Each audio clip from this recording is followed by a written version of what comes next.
Hey, what's going on, guys? It's your man, your brother, your boy, the Badwolf. The holiday is over. Hopefully, everybody had a good time and everyone's healthy.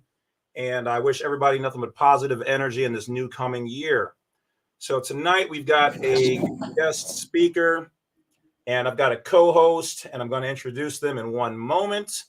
And we are going to learn a little bit more about mortgages, fraud, foreclosure, bankruptcy, all that good stuff. And we're also going to have a little bit of information from our co-host tonight, which is Mr. Fearless Floyd from the Fearless Floyd Show. Going to bring them on. Guys, keep in mind that your questions, we will try to get to some of them, but we already have a routine that's going to be based on the title of tonight. So I won't get to all the questions. And if we answer your question, cool. If not, we'll have to set up either a consultation with either me, Floyd, or Shawn. So that being said, let me introduce you to Fearless Floyd. Hey, everybody. How you doing? Glad to be here. Hope everybody had a safe and happy New Year. And want to applaud all of James's subscribers and viewers who have been supporting our videos that we've done together. Thank you very much. I appreciate each and every one of you. All right. Let's see here. All right. So sorry, just trying to find the best ratio. Maybe that'll work for now. All right. So also up. Well, before I get to Shawn, because he's the main focus. Floyd, if you want to tell them a little bit about what you do on your channel, how they can find you, your contacts, what services you provide, bang it out, because you let me do the same over on your show. So brother to brother, we got to take care of each other. So introduce yourself, and then we'll get to Shawn. All right, my name is Fearless Floyd, and my channel is the Fearless Floyd Show, and you can probably find that on every platform you can think of now. I will be expanding to some additional higher tier platforms such as Spotify and Pandora, so Apple, Google. So look for that coming on the horizon. You can reach me at thefearlessfloydshow.com. The Fearless Floyd Show at yahoo.com is my email. Most of you guys have my phone number. It's public. You call me all the time. I'll talk to you when I can and when I have time.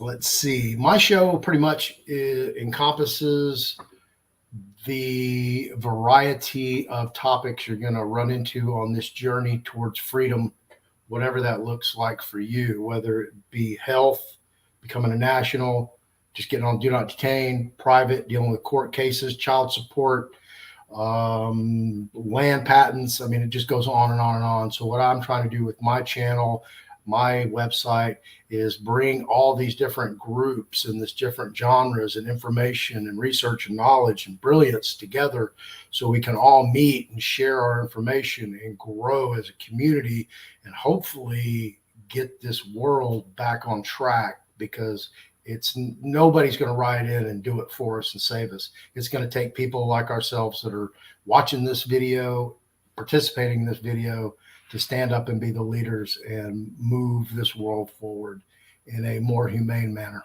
And with that, I'll digress. Thank you, James. All right. Thank you, brother. All right. So now, without further ado, about to bring you the man, the myth, the legend. This is Mr. Shawn Adli. He operates a service where they do audits, third-party audits on your mortgages, and what else we have, credit cards, auto loans, and things of that nature. So Shawn, if you'd like to introduce yourself, tell everybody who you are, how you got started, what services you provide, and then just give us the story, brother. Yeah, absolutely. Pleasure. Then thank you for having me on. Definitely. Thank you for coming. Yeah, absolutely. So my name is Shawn Adli. I run Mortgage Audits Online. I'm the CEO and senior manager. Basically, we do audits for homeowners, and we are a pro homeowner company, so we are on the homeowner side. We're for the people, and I always love to meet other professionals that are for the people as well, like you guys, especially James and Fearless Floyd. We build the reports to help homeowners in a variety of ways. Now, I've been around this industry for over 10 years. Our company has been around over 10 years. I started into the real estate mortgage industry in about 2008. When in this area, when I started to see the foreclosure boom. So I actually used to work in the mortgage industry.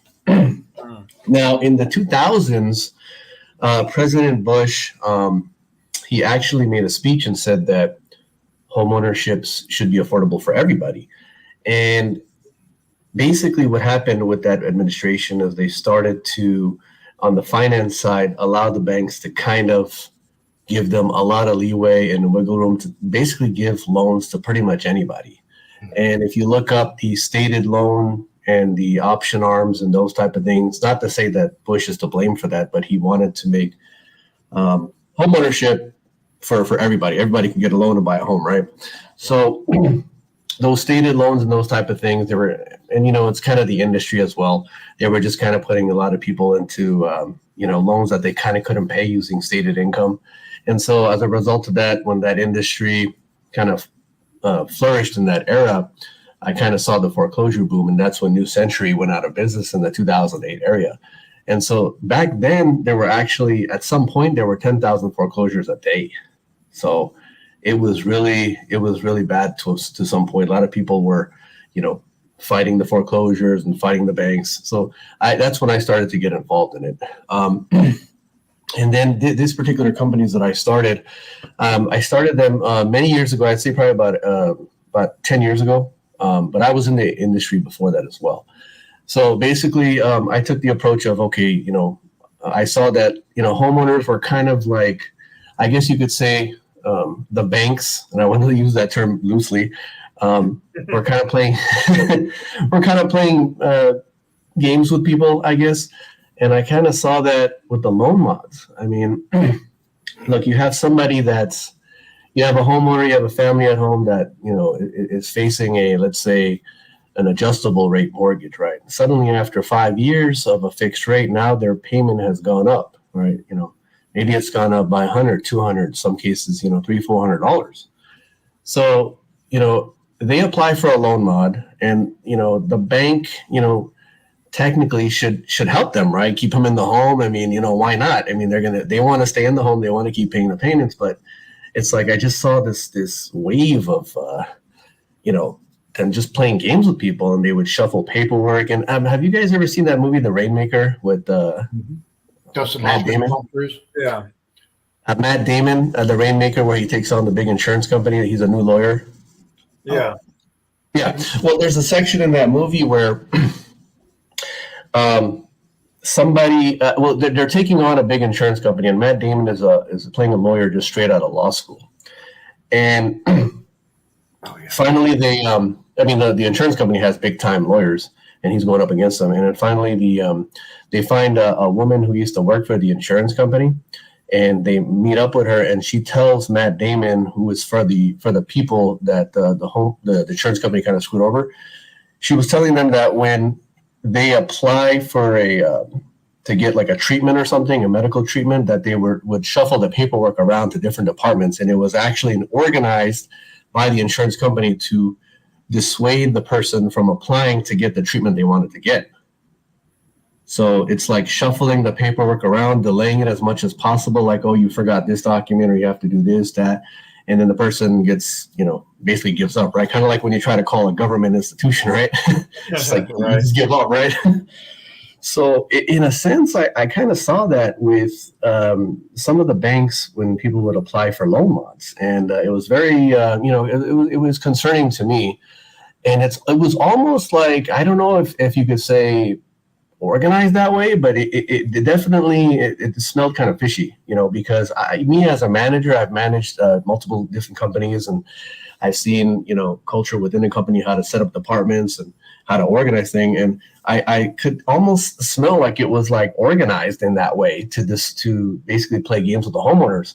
And, the homeowner would send their pay slips, would send their W-2s, whatever they needed. And then they would say they didn't get them, or it's not enough, or they have to do this, that. So eventually they wouldn't get a loan mod, or they'd get a trial mod or something. And sometimes the payment would just go back to what it was before. So it was almost like playing politics, like, okay, we just want to show the homeowner, we just want to show the people we're doing this, but really we're just maybe trying to take the home, Right. And I saw that, with the upper and higher properties above $1 million, 700, 800 million range, they definitely would try harder. So, things like that. So I saw these things, and, I kind of felt the need as a person also to see, okay, you know what, if I'm going to do something, then I'm going to help the people, as opposed to joining the banks. Not to say that I had an offer from them, from the devil, but, I consciously chose to help, be on the homeowner side.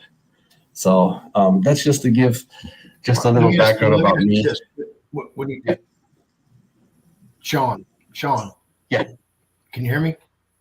Okay. Let me ask you this. Now, when you said that they were targeting the higher end homes, were they targeting homes on the higher end that had a higher equity, or just all over the place? Really didn't matter.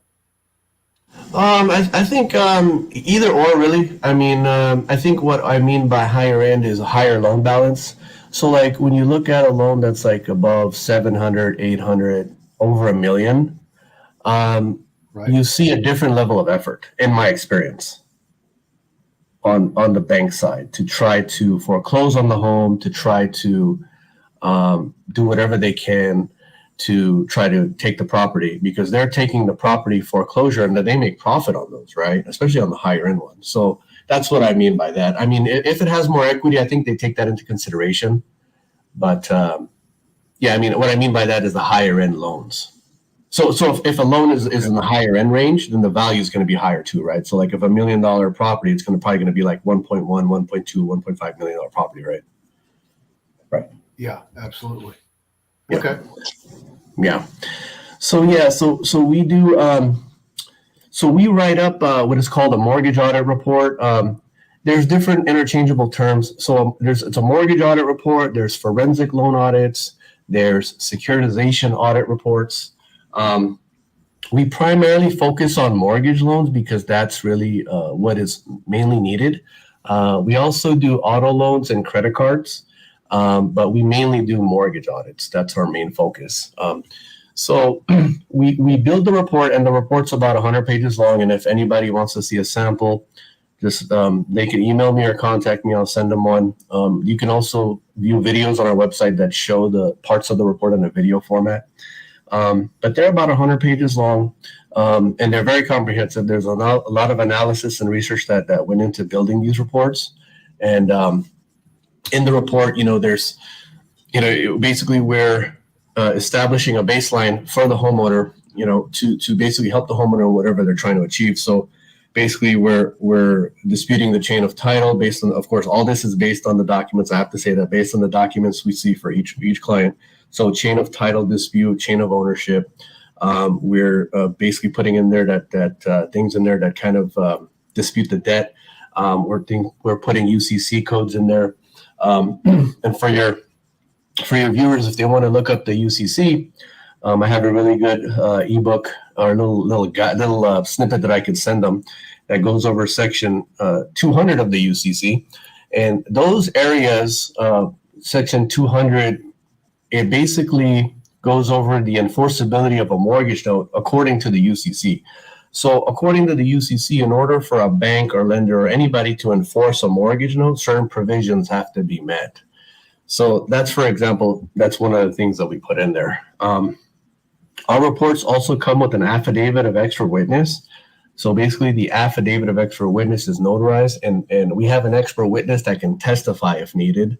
And those are mainly for court cases, like if somebody uses the report in a court case and they need someone to testify. I mean, it's very rare that if the expert witness is called to testify, but it's more of a formality where if they do request it, then we have that available. Yeah, we've been involved in many cases across the country, many big cases and smaller ones and medium ones, just all kinds of different ranges. But, we're here, we're for the people, and, we want to help the people. And as things stand now, as I'm connecting with, professionals like yourself, I just see like something, more, I guess, bigger happening, in this country and in general, and people are waking up, and, we definitely want to be a part of that. I mean, in a peaceful way, So Right, not non-belligerent, non-combatants, but right. keeping it all business professional. Yeah. Yeah, absolutely. So yeah, so yeah, if you guys have any comments or questions, or your viewers, I'd be more than welcome to answer any questions. So I guess for me, give people like an outline of like what all services and what are your turnaround times for getting the product, the package out, something along that, because I know when we talked, and I know we've worked and you've done some work for me, so, and thank you for that. Yeah, I appreciate it. Absolutely. Actually just got that out today. Okay. And but I know you talked about like mortgage, I think you said credit card, auto loans. Yeah. So yeah, if you just kind of want to run through that, what the turnaround for that is, we'd appreciate it. Yeah, absolutely. So basically for the mortgage audits, turnaround time is about a week. If somebody needs it really quickly, we do have a 24 to 48 hour rush service available. So basically we can do an audit with just a property address. So if someone doesn't have their documents, that's okay. If they have it, great. So basically what we do is I would ask them to email or fax their documents over. Typically a copy of the note and a monthly billing statement. We have a document checklist that I could send out that they can look at, and just send me what they have. So once we have the documents, it goes to the auditor, and basically the auditor and the research, it does that, and then a report is produced within about a week. So it takes about a week, and then the affidavit might take a few days after, maybe a week or two after, depending on the notary schedule.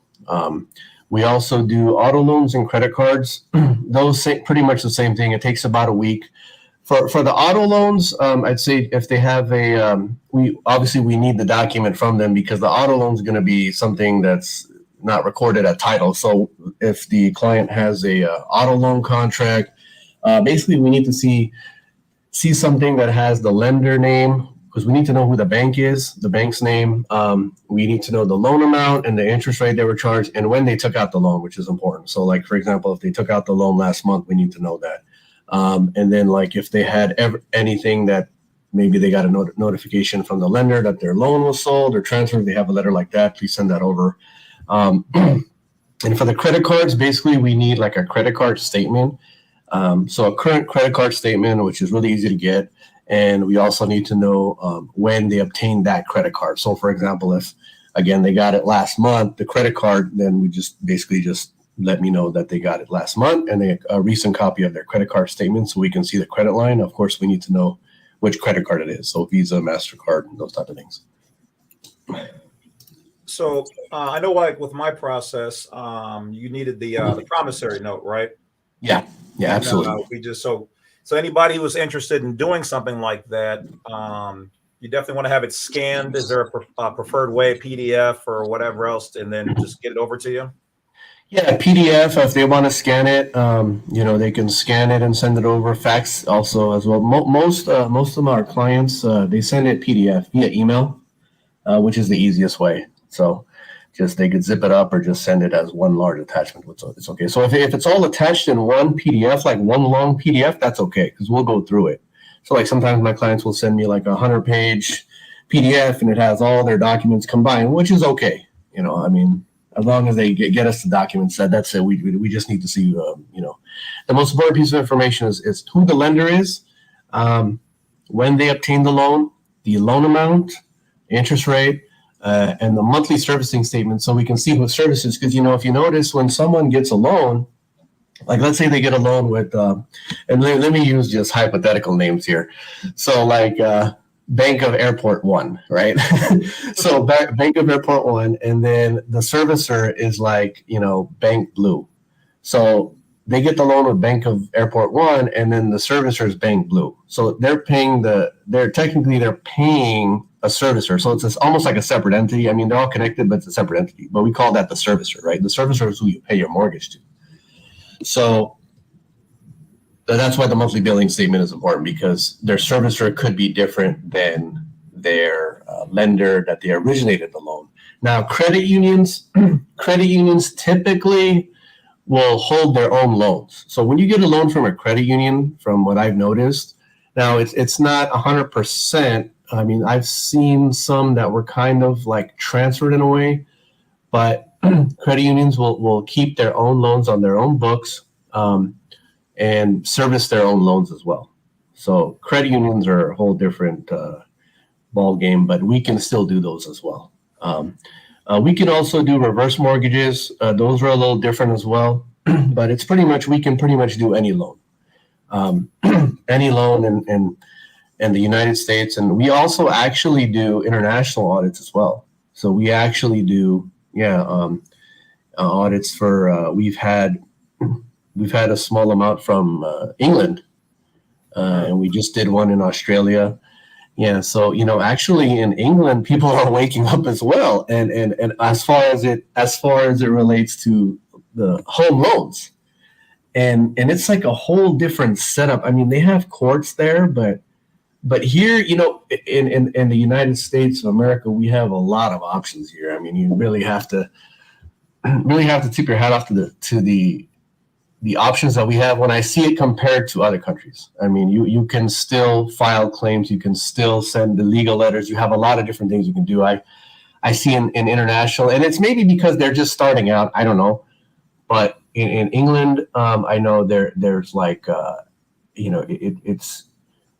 they're filing it and they're taking to court, and it's just like, some of these courts just kind of like, again, just not being very cooperative. Yeah. But again, we're working on it, and we're trying to help them, and we're giving them the UCC, and it's surprising to see some of our clients from international are not aware of the UCC, which I just like need to have you guys noticed that? Yeah. No surprise. Yes. No surprise. Okay. Yeah. So it's like our people, our viewers are aware of it, and I've been getting a lot more people from England and Canada watching my channel. So our people are on to the UCC, but the average person out there, probably. I just got word from one of my people that there's probably about 3 million of us at this point in time that are onto the basics of what's going on. They're 3 million strong, confirmed, especially with the passport process done as a state citizen, a national.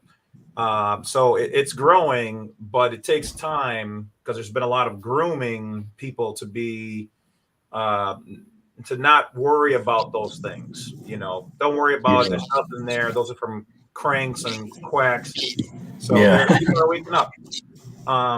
So one of the things I do want to mention is that anybody who wants any of Shawn's services, contact him. I'm going to put the information up on the bottom of the screen periodically, and you can mention the Badwolf, and he will discount your services, up to 10%, which is a pretty decent figure. He's doing that special for our people. And Shawn, I do have a question. We have a couple of questions. I don't know if you want to see the one on the screen. If you've go ahead and field that one, and then we'll go to the next one. Let's after this question, if Floyd, if you have something for him, you can just jump in after he answers this one. Yes, hi. So Kelly has a question here. Let me read it. I have a question. Does your report include a QSIP search with an affidavit? To answer your question, yes, and it depends. So QSIP is, as it relates to what we do, it's a little different. So basically, first let me explain the main way for a QSIP as it relates to securitization. So when a loan is securitized into a mortgage securitization trust, let's say it's on Wall Street, okay? It's put into a trust with maybe dozens, hundreds, or even thousands of loans. Okay, so when they put, let's say, for example, they put 500 loans in this particular securitization trust called Securitization ABC, and it's traded on Wall Street. The QSIPs identify parts of the securitization trust. So there's going to be tranches, and it's going. Let's just say, QSIP A-B, it identifies 1/4 of the trust, and then QSIP A-C A-D and A-E identify the other three parts. So that's kind of where the QSIBs relate into what we do. We do have a QSIB breakdown analysis in our report if the trust, if that information is available. So if Kelly or anyone else wants to see an example of that, just have them email me, or you guys can email me and ask me for that, and I will send you a report that has that, so you can better understand how the QSIP relates to us. And it's very interesting. It's technical information, but it's interesting to how it relates to securitization. The other side of things, the QSIPs as they relate to bonds and other things, we can look those up, but again, depends. We have to kind of look at the file first. So I just recommend anybody who wants us to do that, just email me first. Let me look at it first, and then I can better ascertain as if we can pull that particular information of what you're looking for. And I have a second question here. And Kelly, I hope that answers your question. Hold on one second, Shawn. Okay. Floyd, did you want to jump in real quick with anything before he goes to the next question? Okay. Go ahead. You got the floor, Shawn. Okay, thank you. Mr. Mike Papa is buying a mortgage loan from a mortgage lender legal? I just got a mortgage loan and it was bought by another bank already. Okay, so that's a situation where either they've sold it or transferred it in a very rapid way. I've seen that before. I mean, I wouldn't say it's illegal, because banks, there's a whole secondary market, and there's just a whole market in general for banks selling and transferring loans to each other. What happens is that sometimes the proper disclosures are not given in the proper time frame, or maybe the disclosures are not written correctly, or like when it comes to securitization, I mean, you're seeing, like I said, you could have a huge securitization trust with thousands of loans in there. And, you might have a securitization that, for example, it might have a status, like a securitization trust, like ABC Trust will have a REMIC status. So that status gives it certain tax breaks. So then when we go in and we see, okay, this loan was securitized into this trust and it didn't follow a proper procedure, well, that procedure can violate its tax status, and maybe they can get fined or lose the tax status. So to answer your question to the user, I mean, it's not illegal, but certain procedures have to be met. So again, I would say if you could email your docs, let me take a look at them and see what happened there. It could have been something where it just was rapidly done, and maybe a proper disclosure wasn't given to you. But that's kind of interesting to see that. I mean, usually, you don't see them sell it that quick, but it's not. I guess it's not rare. I have heard of it happening. Okay. Thank you, Shawn.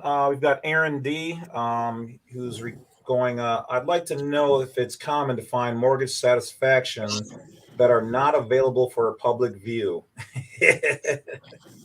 Okay, that not available for public view. Well, I can say that, and I can send you some material, Aaron. Go ahead and email me. I could send you some material relating to this. Some of the, this is, I kind of have to be careful with this one, but it's some of these situations, these cases are sealed.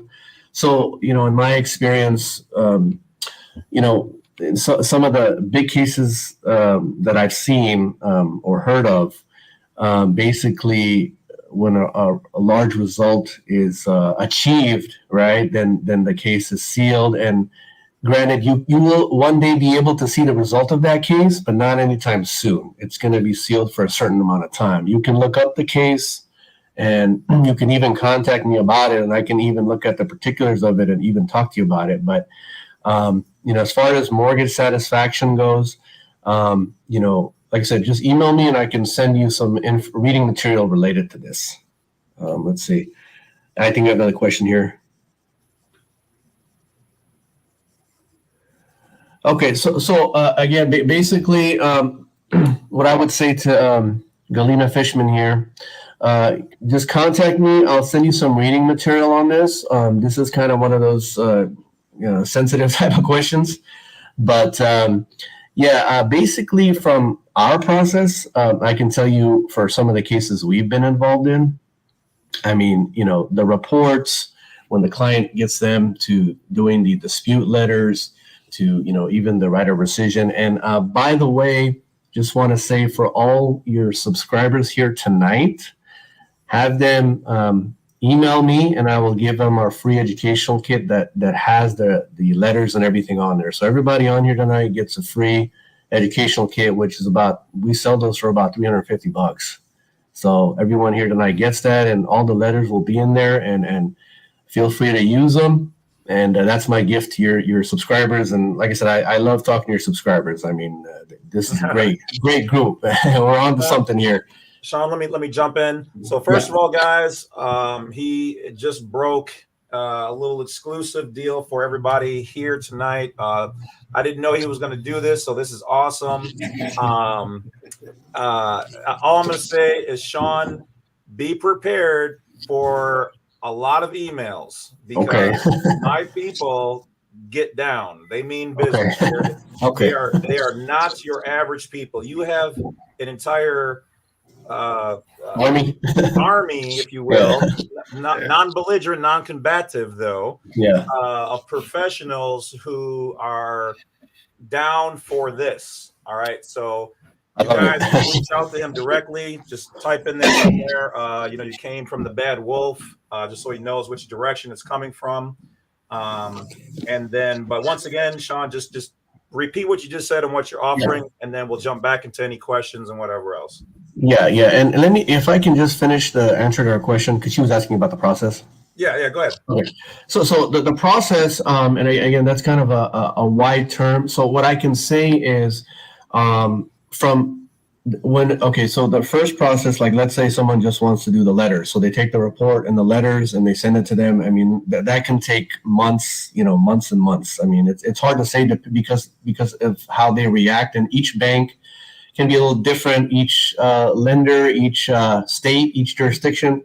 So the cases that we've been involved in, I've seen them go all the way up to a year. So, other than that, I've talked to people that have literally been in foreclosure limbo for over a decade. So it's just a wide term, and it, just to answer a question. So the time frame is a very wide, but I would encourage her to email me and I can have a conversation with her. Let me get to this question real quick. Or laid out, can we go to court? Okay. Sorry? Put the Badwolf in the subject line when you're sending the email, and that way Shawn knows it's exactly where it came from. Yeah, absolutely. So the forensic report, the mortgage audit report, and it comes with an affidavit of expert witness. And yes, if you want to take that to court, that's where the affidavit comes in. So if like I said, if these are used in lawsuits, these are used in letter disputes, litigation documents. So our reports have been used in court. So we have a proven track record, and we have a system in place to, like, for example, if the courts contact us, we fill out paperwork. And I mean, it's very rare, but our reports can be used in court and have been used, and that's one of the things we're known for. Let's see, qualified for a loan, and they pull your loan.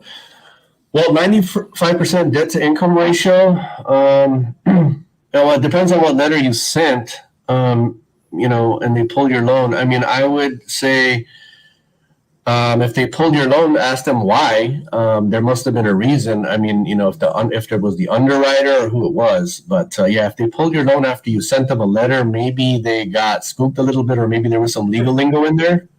But if that client can contact me and send me the letter she sent them, so I can look at it and see what she said.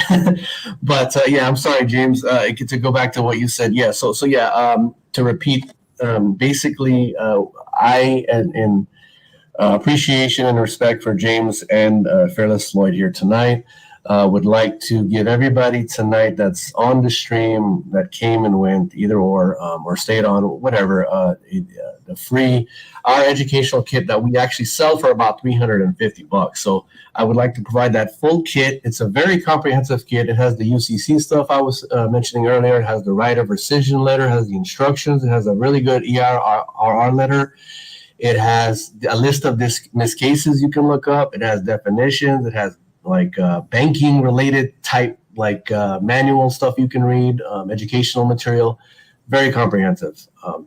And go ahead and send me an email, put like Badwolf Educational Kit. It doesn't have to be too fancy, just something like, hey, you want the educational kit, you requested, and I'll send it to you. It's all in PDF, and it's really good reading material.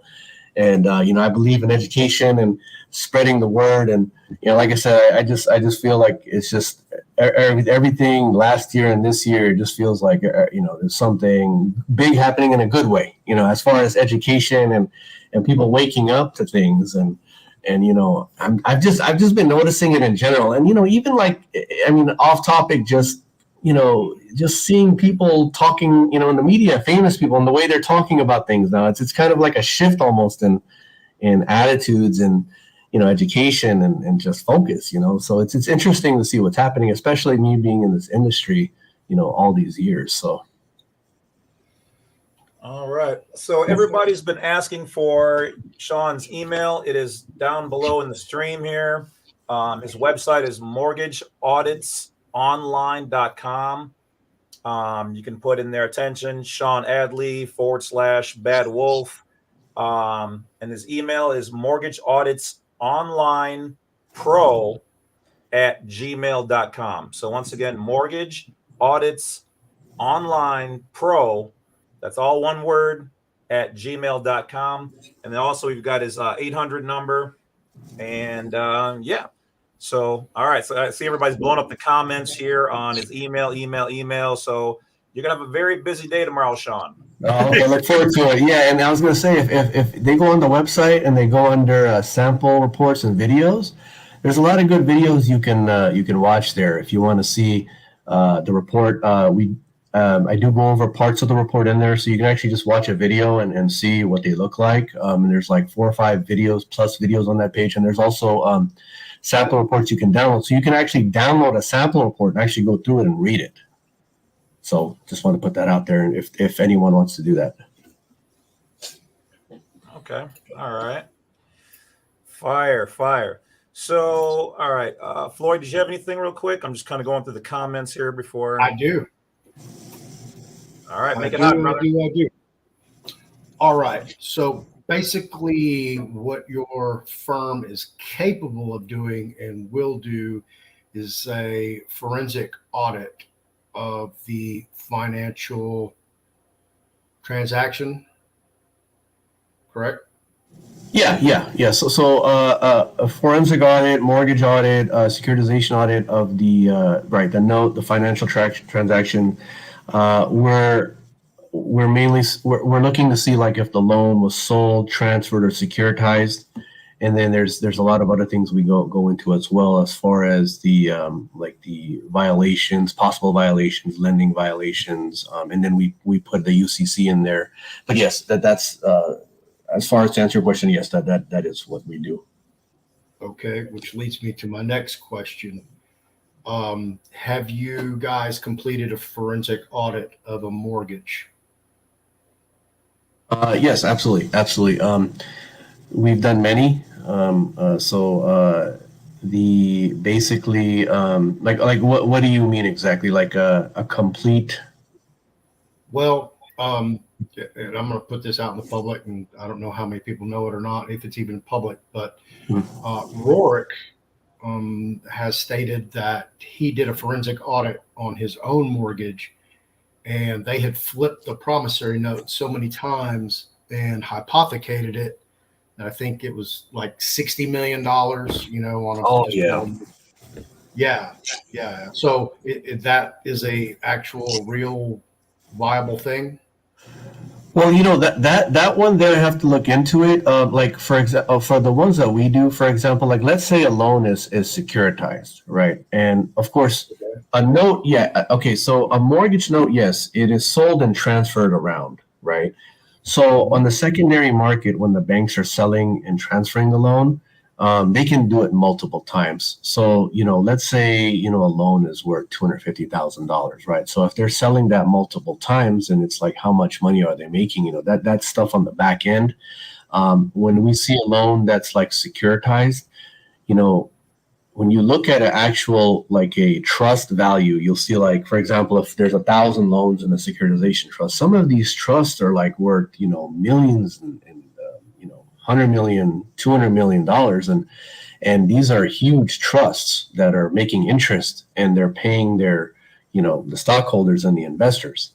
So I think that's when you get to that level, it's like you're seeing, and in his example, that's a very interesting example that he found that it was sold that many times. And that could be an isolated example or maybe a rare type of thing, but that could be possible. Like I haven't seen it to that extent, but I have seen I've seen the loans sold many times. Like, and to give you another example, like there's a document called the assignment of mortgage, and this, when they sell or transfer loans, and this goes to MERS, the Mortgage Electronic Registration System, and they will file these assignments at the county recorder's office, and usually they never really notify the homeowner. So like I've seen files that have like 10 assignments, and 10 assignments, it's almost like the loan was sold, that one, I think it was sold 7 or 8 times, because a few of them are like corrective assignments, like they'll do a corrective assignment and file it. And so that loan possibly could have sold, I have to go back and look at the file, but it like 7, 8 different times. So imagine if the loan was, $250,000. It's like, how much, what did they really make each time they sold and transferred it? And then that's another thing that we do with the assignments. We actually, we can see if they're robo-signed, and that's a whole, another thing that happened. If we have a video of it on our website, but the really famous one is the 60-minute segment that they did on it, the robo-signing scandal, and it was basically signature related issues and stamping signatures and things of that nature. And basically, that's one of the things we check for. So, like, we actually go in and see if this assignment was actually signed properly or signed correctly, and we've had success with that with certain files and like cases dismissed just on that one point, because if you and this is something that I've noticed with some attorneys won't even go to court knowing that there's a document fraudulently signed by a certain bank, because the attorney can get in trouble. So it's like, going back to that assignment, the bank was trying to foreclose on this particular, it was a lady's house, and it was one assignment, and it was robo-signed. And and basically it was like, okay, you cannot use a fraudulent document to establish a baseline to foreclose on a property. So what this bank did was they filed an assignment that was robo-signed, okay? And this assignment, basically, they were using this assignment to say, okay, this is our chain of title, this is our chain of ownership, this one assignment is giving us the right to foreclose. But see, if that document is robo-signed, then technically it's not I guess you could say valid, because it has fraud on it, right? And Absolutely. And that was determined in that case, and the case was dismissed in the homeowner's favor. And she was in there by herself; she didn't even have an attorney. And that was thankfully a good judge. Yeah. But to answer your question, that type of, I'd have to look at that when you brought up the example of that forensic with audit that he did, because I think that might have to do with like treasury and back end stuff. Right. But the ones that I've seen, I've seen them like in trusts that are worth, $100 million, $150 million. They're making massive amount of interest on all these loans that are in there. So, yeah. Okay. So basically, the promissory note you signed at the closing table, they take and they may package it. Let's just say use Wells Fargo for an example, because we've already talked about it with James, that they'll take all their loans for, let's say, a month. They'll package them together as a mortgage-backed security. So it may be worth $1 billion, and they'll take that and trade that on the open market. They're not just trading individual promissory notes, correct? So let me use the word bank blue, if you don't mind.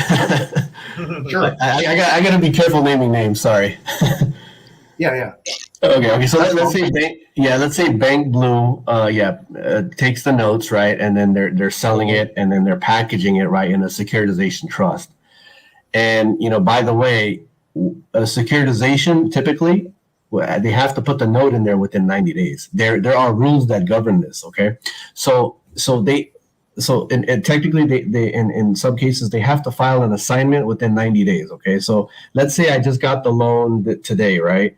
So that means by March, March 17th, there has to be an assignment filed at the county that says it's in this trust. Okay, so then what they'll do is they'll take these notes, and sometimes they do it rapidly, package them all up, and put it into this securitization trust. Okay, and let's say they didn't file the assignment. Oh, that's a violation. Technically, they didn't follow proper procedure according to certain regulations. And you'll see assignments being filed months after. Like, let's say 4 or 5 months after, I'll see an assignment filed, and they're saying that we were late. so yeah. But to answer your question, that's kind of how Bank Blue would do it. Yes, Okay. Everything here is education and entertainment. Yeah. and any particular Absolutely. names of companies or places or objects are just coincidental. Yeah. I think there's a question here. Can I answer it? Oh yeah, go ahead. Anything involved in further than the first time. Read the question. Read the question for people who can't see their screen. Oh, I'm sorry. Okay. The Connecticut Housing Finance Authority is a quasi-public agency involved in predatory lending practice to first-time homebuyers, offering a down payment assistance loan. Foreclosure fraud is rampant. I think she's saying foreclosure fraud is rampant in Connecticut right now. So, we're, from the numbers and from the things that we're seeing, and there's talk of a foreclosure boom this year. So I guess in Connecticut, that's probably what she's saying is foreclosures on the rise, So, with the economy and everything going, and I could be wrong, but, maybe there'll be a small foreclosure boom but that's what everybody's saying. There's going to be a market crash this year. So we'll see.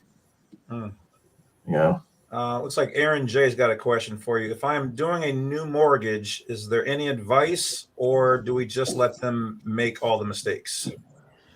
Well, I'd say just do your due diligence. Just be, and the educational kit that I could send you, will open your eyes a little bit. But just, as you're getting a new loan, and, we had one of your subscribers actually, he purchased our audit on a purchase loan. So you can actually, you can hire us, and we can actually do the audit while you're getting the loan. So as he's getting the disclosure, signing him, he could send it to us, and we can vet them and make sure it's all done properly. Yeah, but to answer his question, I would just say, do your due diligence, do your research, and just make sure you read through it. You'd be surprised of how many people don't really read through a contract, right? If you look at your mortgage note, and many of them have this, if you look through it, it'll say in there somewhere that this is considered a security instrument, and it's, if you look up security instruments and what they are, then that will start opening your eyes a little bit to what it is that you're signing. Not to say that it's bad, but it's just, I guess you have to be aware, right? And again, just goes back to just being educated and reading what you're signing. Right. Okay. Next question. Yeah. And this is probably going to perk up everybody's ears. What type of knowledge or experience do you have with gmeiutility.org legal entity identifiers as far as those accounts being related to our government issued numbers? Oh yeah, that's going to be an outside the box area for me. That we don't get too much into that area. Sorry. Well, that's fine. Yeah. Okay. Yeah. But I can look into that for you if you send me the information. Yeah. Okay. I can look into it for you. Yeah, there might be certain aspects of things. Well, let me give you the elevator pitch. Okay. Sure. My social security number, my certificate of live birth number issued by the state of Texas, and my Texas prison ID number or my warehouse receipt number. Those three numbers, I put them into the gmiutility.org software and come up with the exact same LEI accounts across the world. Same number, same accounts, same entities, everything. Oh, wow. Okay. That's very interesting. That is scary. Yeah, absolutely. Wow. We are the initiated. We know why that is. Yeah, absolutely. Yeah, absolutely. Yeah. Yeah. I did a video on it, and I would like to have somebody eventually, go back on me, because you seem to have access to the backside, what we're all looking for. Yeah. We have access to certain tools and software that not everybody has access to. I mean, not to say that it's illegal. I mean, it's legal stuff that we're doing, but we have access to things that that, like, for example, Wall Street traders would have, or things of that nature. Very advanced systems that we can look up information if we need to. So just let me know on that, and then I can assist you any way I can. And to answer the earlier question, there was a guy asking about consumer loans, and yes, we can any type of consumer loan, we can audit those as well. Those would be case by case, so I would encourage him to send me the file first. Let me take a look at it, and then I will let him know. And then I think Kelly was asking a question about third-party pooling and service agreements. I can go back and find it if you want. Yeah, and to that I'd say, so she's saying she did not consent to a third-party service pooling, and I think that relates to her mortgage servicer. Right. So again, that goes to the proper providing of disclosures to the consumer. So again, as a consumer, we have to be properly disclosed, and see, that's something that we put in our reports. So yeah, I mean, she is right, and she's okay. So I was just looking at the other one. So yeah, Kelly, if you want to send me your closing docs that you got at closing, and let me take a look at them for you, and I can give you a forensic on that. But I would encourage. With the subscribers that have certain particular situations like that, disclosures certain disclosures have to be given to certain things. But email me, and then I can help you further on specifically answer your questions. Let's see. Okay, so this one here, this is one I get, sometimes, this question. So Google Diva is saying, how far back can you do a mortgage audit? I had one in 2000 to 2008. So we can do an audit for pretty much any year. The older ones, usually, if there's not a record of it, usually we can pull it from title system, and if not, then if you have the document, great. Now, a thing about the really older ones is you kind of have to see if those companies are still around. So, like, I had one, I believe it was a really old, maybe from like 96 or something, but then the loan was sold to another company. So for the really older ones, maybe to have us take a look at it. But for example, like if you had, let's say, Bank Blue, and you had a loan in 1990, and if Bank Blue went out of business, or maybe Bank Blue sold all their loans to another company, then you still have that'd be a good idea to get the audit. But you kind of have to see what happened. But I would encourage them to send the file over and let me review it first. Another question is, Shawn, what do you think will happen if you non-negotiable with your autograph when you are due the paperwork for the loan? Okay, so she's asking if you sign it. Is that what you're asking? Yeah, I think they're saying if you sign the promissory note with non-negotiable, so that they're not able to monetize the note. Oh, I see. Well, I mean, it depends on the verbiage of the actual note. I mean, if you're signing it, I mean, you're going to be agreeing to certain things. So I'd say that there I'd have to look at it to see what exactly I can help with that one. Let's see. What is your info? Okay, so Mr. Carlos says, just finished paying off a mortgage. It's my understanding they have 90 days to reclaim any unclaimed funds as securities. My interest paid to the bank. What is the process? Well, I would recommend on that one, if you just paid it off, send over the docs. I mean, like I said, you could do an audit on even if you paid a mortgage off, or if an old loan, like let's say from 1990, 2000, even if you paid off a mortgage, maybe there were some issues with it. Maybe there wasn't proper disclosures. Maybe it was sold. Maybe it was securitized. Maybe there were assignments with robo-signing fraud, so there still could be issues.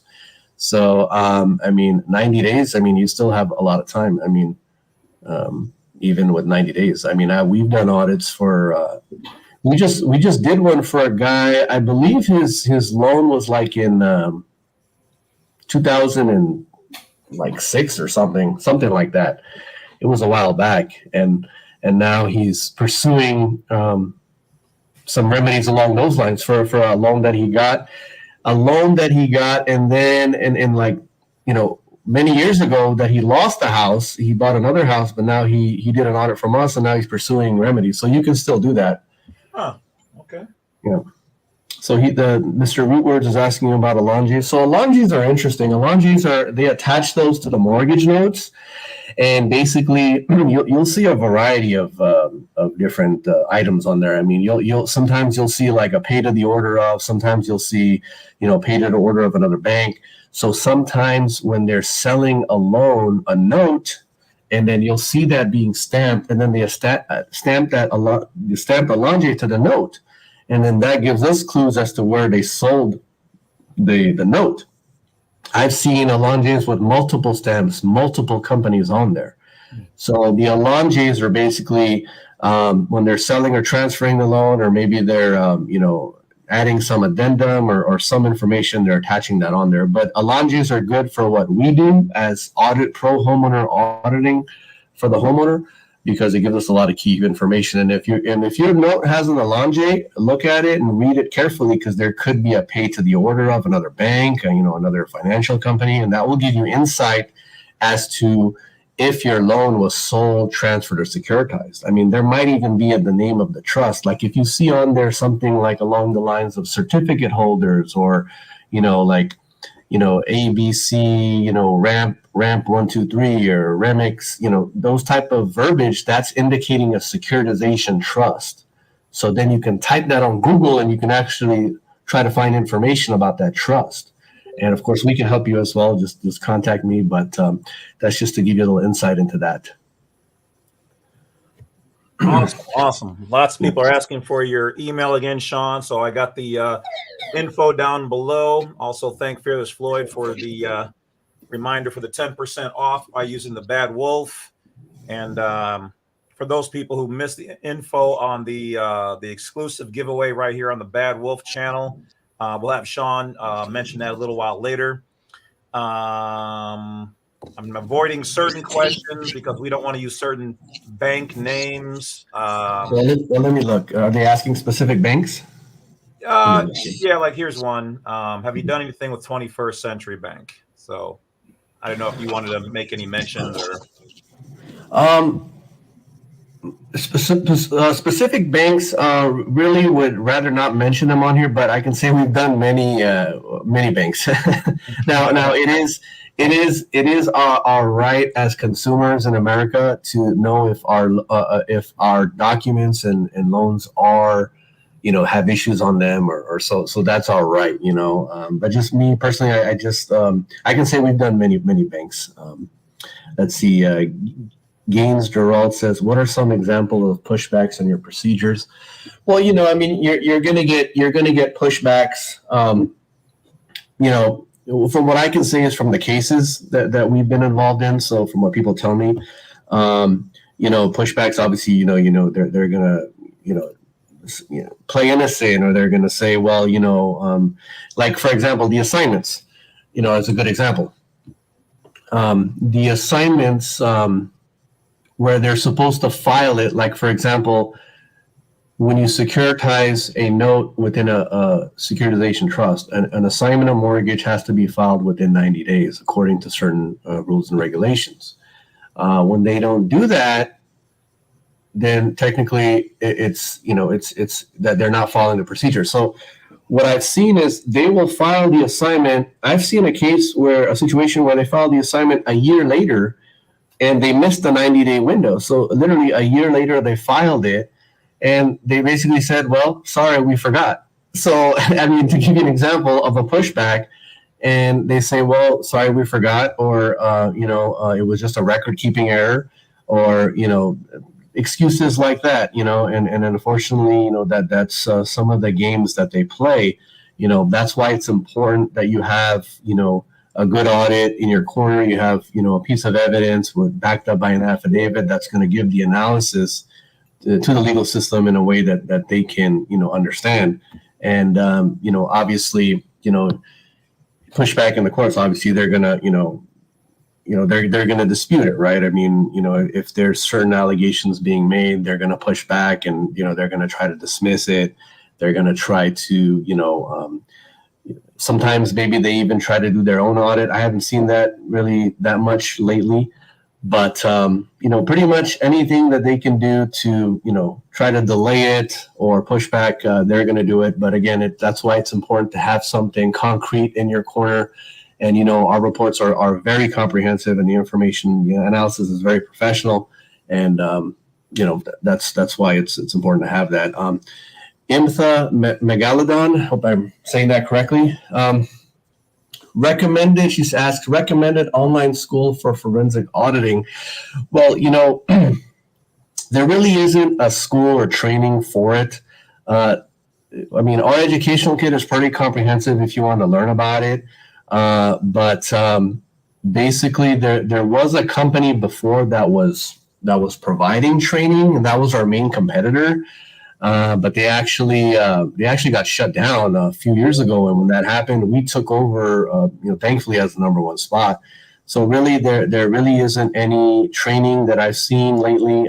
If you have questions, obviously I can answer them for you and train you to the best of my knowledge. And like I said, the education kit is very comprehensive, but there really is no training right now.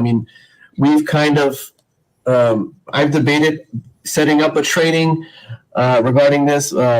So, that's something that maybe, is on the horizon, maybe give some free training to it, because I like to teach and I like to explain, and I hope you guys are getting value from what I'm saying here today. But so that might be something that we might come out. We might give like a free training program or something. Hello, everybody. Welcome to the Fearless Floyd Show. As always, I am your host, Fearless Floyd. Okay, so non-negotiable. Hold on, Shawn, before we jump in. I've seen a lot of people asking Floyd for your contact info. Floyd? Floyd? Yes. Yeah, if you want to go ahead and drop your knowledge, your, how people can get a hold of you, find you. People are asking in the comment sections. Oh, okay. Let me get back over there. Email fearlessfloydshow@yahoo.com. If you want to go to my website, thefearlessfloydshow.com, it's pretty much the Fearless Floyd Show across every platform you can imagine. So just Fearless Floyd or the Fearless Floyd? The Fearless Floyd Show. Okay. And that's on YouTube, right? Everything. YouTube, Rumble, BitChute, Telegram, Venmo, PayPal, Cash App, Facebook, TikTok, Twitch. I'm gonna have you do mine all across the board. Just starting to sound like Derek Gonzalez, huh? All right, Shawn, back to you, and you can get to Tim's question here. Okay, wonderful. Yeah, so basically, he's asking, do you really think these banks be actually loaning money to people? If so, have you ever seen the loan itself, any amount? So basically, in this country, to give you a really simple example. Let's say I have a bank, okay, and I have a $10,000 reserve. That means that I can loan out 10 times that. So I can literally write up a note and give it to you and say $100,000, right? And so then imagine if a bank has $1 million reserve or $10 million reserve. They're 10xing that and lending it out. So technically, they're writing the note and giving it to you based on leverage, based on the reserves. So is it the actual loan, the money that they're giving you? That's the question, right? And I hope that answers your question, because they have a $10,000 reserve and they're allowed to lend you $100,000 on a note. So they're writing $100,000 on a note using a $10,000 reserve, and then you're on the hook for the interest payment on that. So I hope that answers your question. And let me go to the next question here on the chat. Are there any remedies for properties that were foreclosed on already? Yeah, there are, even 10, 15 years. Again, that's something that, let's say you had a loan 15 years ago. Try to see if that bank is still around, or maybe if the bank changed names, or maybe the bank sold loans to another bigger bank. So that's kind of a little nuance to that. But again, yes, there are remedies. I mean, for any year loan, you could still do an audit. But again, as far as pursuing, like let's say a settlement or something, you'd have to make sure that company is around. Otherwise, there's going to be no one to pursue against. Let's see here.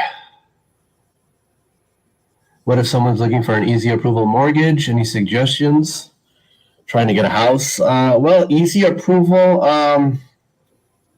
Yeah, I mean, I would just say, shop around, try to find a good broker or lender and get a pre-qual, on that. If you need help with that, let me know. Let's see. I'm just going to the chat. Okay. If you didn't sign this root words again. If you didn't sign the allonge, or if they didn't, look like you might have a crib. Okay. Yeah. Well, not sure about that, but I'd have to look at it. Okay. Well, we'll see. You're signing the note, and then they're attaching the allonge. Sometimes you might have an allonge that's signed as well if you're signing it at closing. So that depends. And sometimes you'll get like a note that has like allonges after the fact, or stamps like after the signature in certain cases, just depending. So it just depends. I mean, something that we have to look into. How do they get around balancing the books, 2 books perhaps, on and off ledger? Well, I would need more information on that. Balancing the books, I guess that would be an internal accounting thing on their end. Let's see.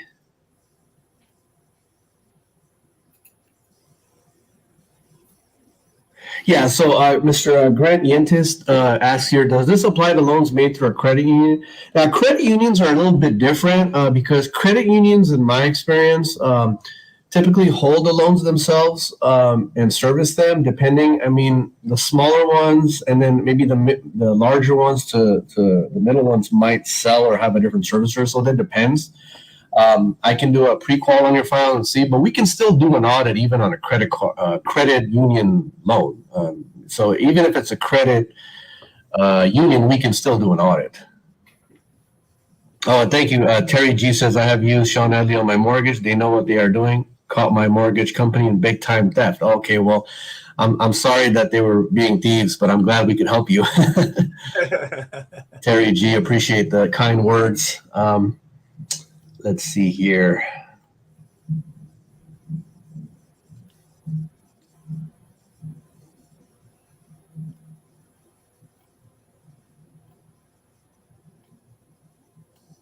And then I think Rootward said, I would love to find a house where the bank went out of business. Yeah, that's another interesting. I've actually seen a situation like that in my career. And let's just say that the guy was really happy. So Rootward said he said that I would love to find a house where the bank went out of business. So so you can kind of imagine what happened there. This situation I had seen, it was kind of like a remote area, and the guy had a loan, and it was some type of record keeping error or something on the bank's end, and they had sold the loan or something along those lines.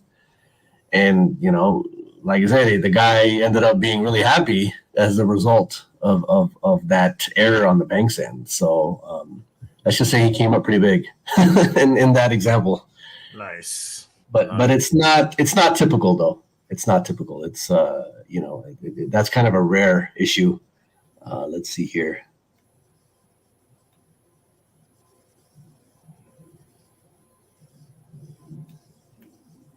Okay, so Kelly said that I guess she was asking for original documents and they ended up sending her copies, I guess the banks. Yeah, and that's one of the things that they do. When you ask for originals, they're probably going to typically send you copies. Which is okay for our end.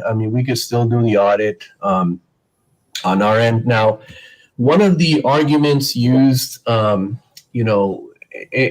the courts is basically like produce the original note. So basically the argument is like, okay, Mr.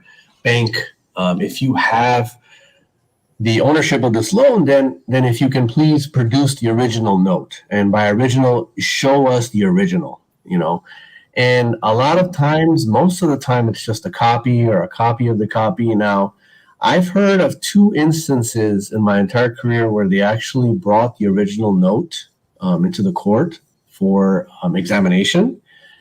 And one of the times they brought it, I believe it was the original, but it had some issues in it. And then the second time they had brought it, and then the opposing attorney asked for a forensic examiner to come in and look at the document. So it was a request made that the outside person come in and look at the document to see if it was original.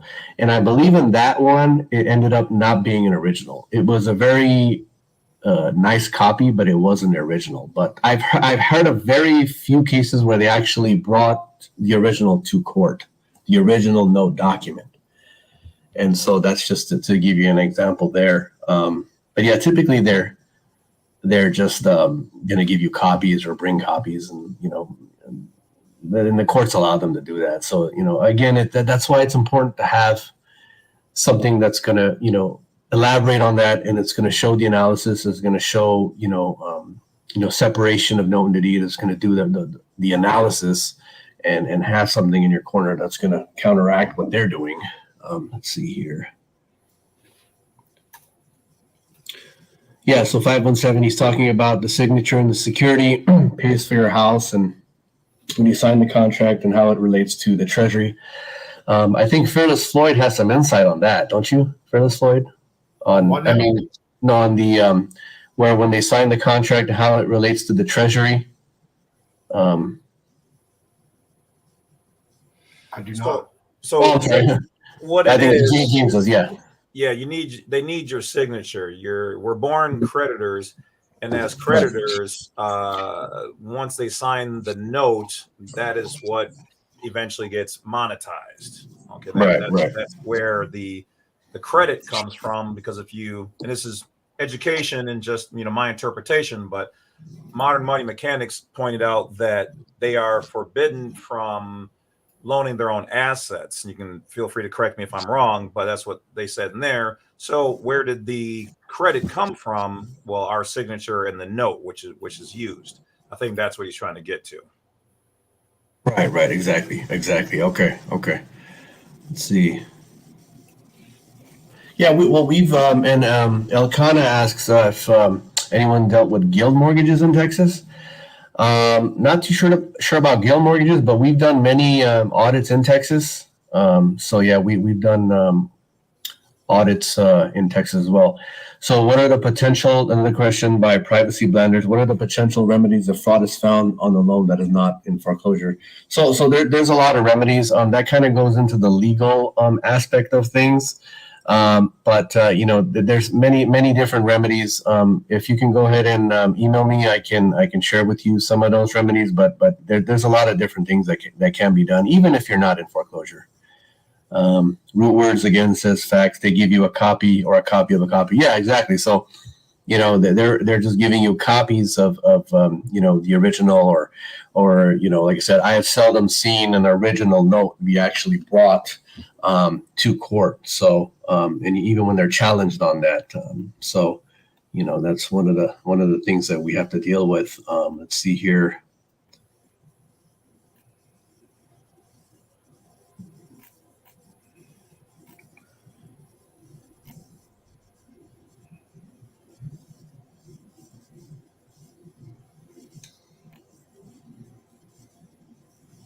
Yeah, okay. I think Big Low says the title company has the original note. Yeah, that could be, or it could be a copy. That's also another good thing. That's one of the reasons why we pulled the title.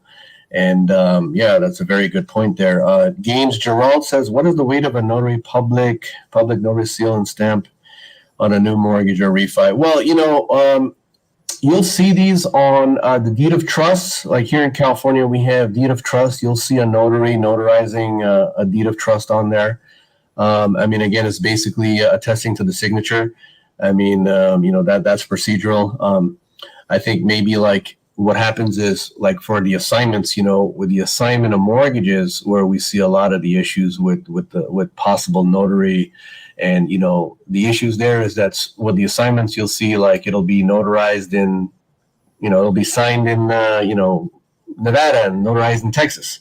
So there's an issue there where it's being signed in one state and notarized in another. Well, that's not proper, right? The notary is supposed to be there when it's signed, right? So, and that's one of the things that we look for when we do the audits, if there's assignments there. So another thing is with the notaries, there could be, the notary license could have been revoked or could have been involved in, some case or some robo-signer. And so that's one of the things that we look for, and we put those in the report, and that helps establish the baseline for the homeowner, because if you have 3 assignments and 1 or 2 of those has a fraudulent notary, or if it's notarized in another state and signed in another state, that's definitely an issue, and that has to be brought up. That shouldn't be ignored. So I hope that answers the questions, or just gives a little insight into the notary aspect of it. But yeah, notaries are big in this space. I mean, they're important because obviously, when you sign your loan docs, there's a notary there, right? And they're supposed to witness everything. But then you get another side of things when it comes to the bank side with the assignments and other docs. And it's like, well, what are some of these notaries doing? Are they really there when some of these things are being signed? Or, it's not too hard to become a notary, right? You just go take a course and then suddenly you're, so, there's a questionability there as some of these important docs being notarized at the bank side. What is really going on with some of these documents? And I've seen a lot of issues with the assignments, a lot of issues. So that's definitely a big area of over the years for us as far as fraud goes. Not to say that notaries are bad, but, I guess when the banks are, giving you money or, compensating you, I guess it's just, okay, well, let's just do it, right? So that must be that blue bank giving away that money. Yeah, yeah, bank blue, right? Yeah. So, again, it just goes back to, just if you are suspecting something on your loan, or if you're suspecting, something fishy, then, I recommend send your docs to us. Let us take a look at it and, and see if you, qualify to get a full mortgage audit. Obviously everybody qualifies, but, we can take a look at it as well. John Chesney says, can you audit court cases? Yeah, from what I understanding, you can, and I know somebody who does. We don't really do that here. We've had a request for it in the past, but I can refer you to the right people for that. I've heard that you can actually, there's this whole thing with the counties and courts and, how they package them and things of that nature. So here's a good question. So root words again, and root words is very well read in this area. He's asking about MERS, which is a mortgage electronic registration system. So MERS basically is a system that basically assists the banks in basically record keeping and tracing certain things. And like if you go on there, if you look at your mortgage loan documents and you see a MIN number at the top, it'll usually be on the note or the deed of trust or your deed. It's like a long 10 or 11 digit number. You can actually go on the MERS website, just type in MERS loan lookup or mortgage electronic registration system, and you can put your MIN number in there, and you can actually see, information relating to it. It'll first show you who the servicer is, and then you can go in and click on the second and see who the investor is on your loan right on the website. And that there is a system that is involved. So when you see that on your documents, I would definitely recommend you contact us, let us take a look at it, or you can go on the website. I can show you how to do it and see who your investor on your loan is. The investor is really important because you can see that investor could possibly be who they sold the loan to or invested the loan, or possibly even securitization related things on there. And sometimes you can look on there and you'll see on MERS, you put your MIN number and it'll say inactive. So it'll show your loan as being inactive. And that's like a whole different area of why it's inactive, but that's good for the audits that we do. So that would be a good thing. So anyone out there, check your loan doc, see if there's a MIN number at the top, and then you can go check that on the MERS website. And then let's see, I got a question here by Malcolm Moss. I sent the loan company a bill of exchange to pay off my house. Now they want to foreclose on it. Yeah, bill of exchange, that's a little different.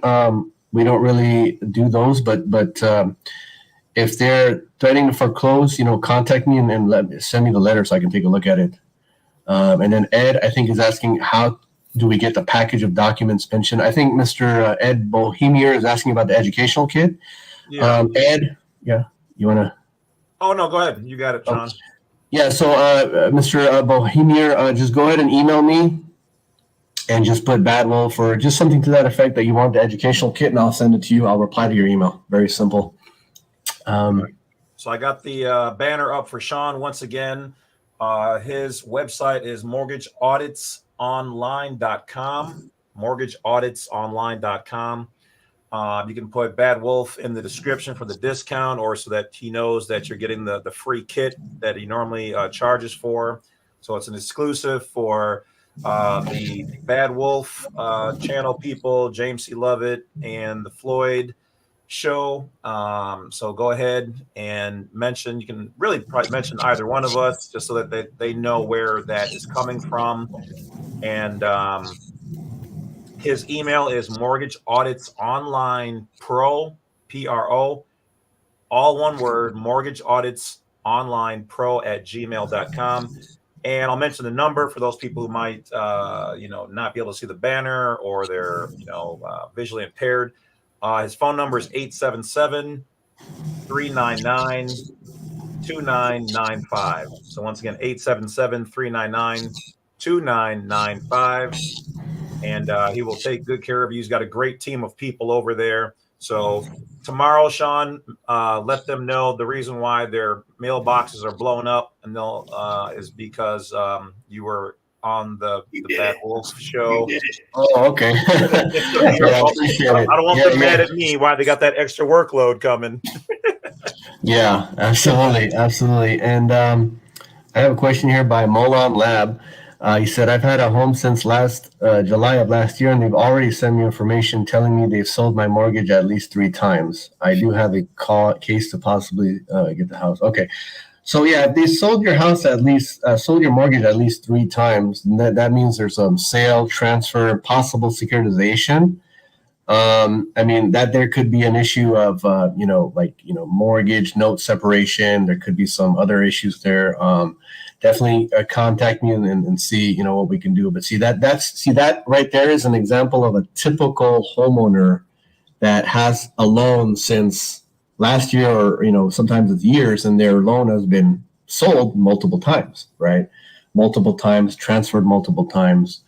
You see that, again, it just goes back to the banks and the secondary market, and they're still, doing this where they're selling, transferring loans multiple times. And, it goes back to just profitability and capitalism and just, they just try to make money off of, debt and everything. So that's just a really good example. He knows it's been transferred 3 times and sold 3 times. So that's a great example. And to those, just those in the chat that are asking, that are already ordered an audit from us and just need help with the next step, just contact me directly, again, because each case can be a little different, and then I'll touch base with each of you individually. I do see your questions though in the chat. Let's see.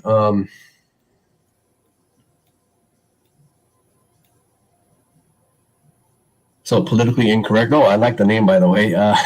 They sell your loan, which is paid for by another company. Thanks for the house. You don't have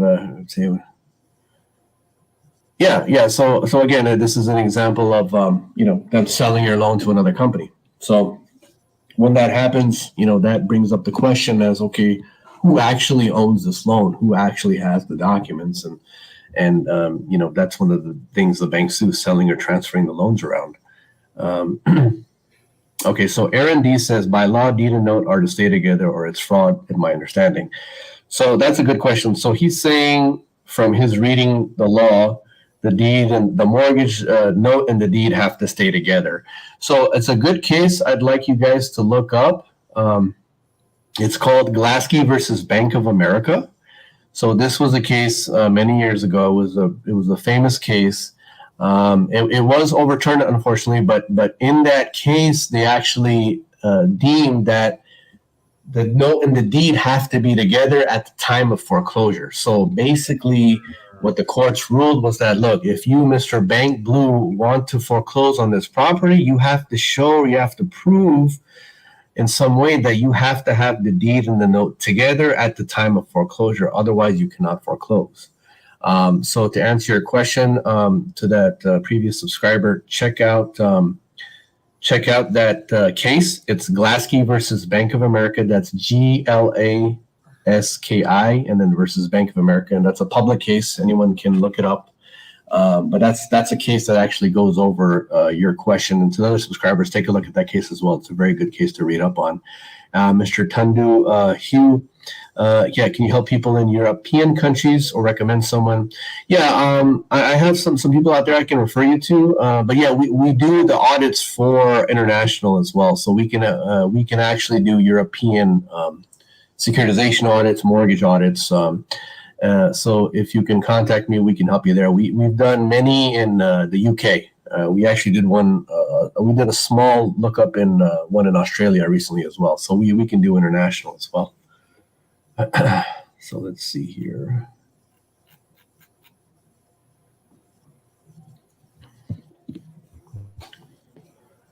Let's see, make them the contract. I think politically incorrect was asking about the debt validation. Okay, he was saying to use administrative process. Okay, yeah, I mean that's if that's what you're doing. We have some good validation letters in the kit. So if you email me, I can send you those as well. And servant of TMH. Yeah, I'm sorry, we don't really do the apartment leases. I'm not sure what the dispute is there, but that would be a rental issue. We don't. We mainly do on the actual debt. So if it has a mortgage loan or some debt on there, we can help you, but not on apartment leases. Let's see here. Okay, I think Mary was just reiterating what she said earlier about the foreclosures in Connecticut.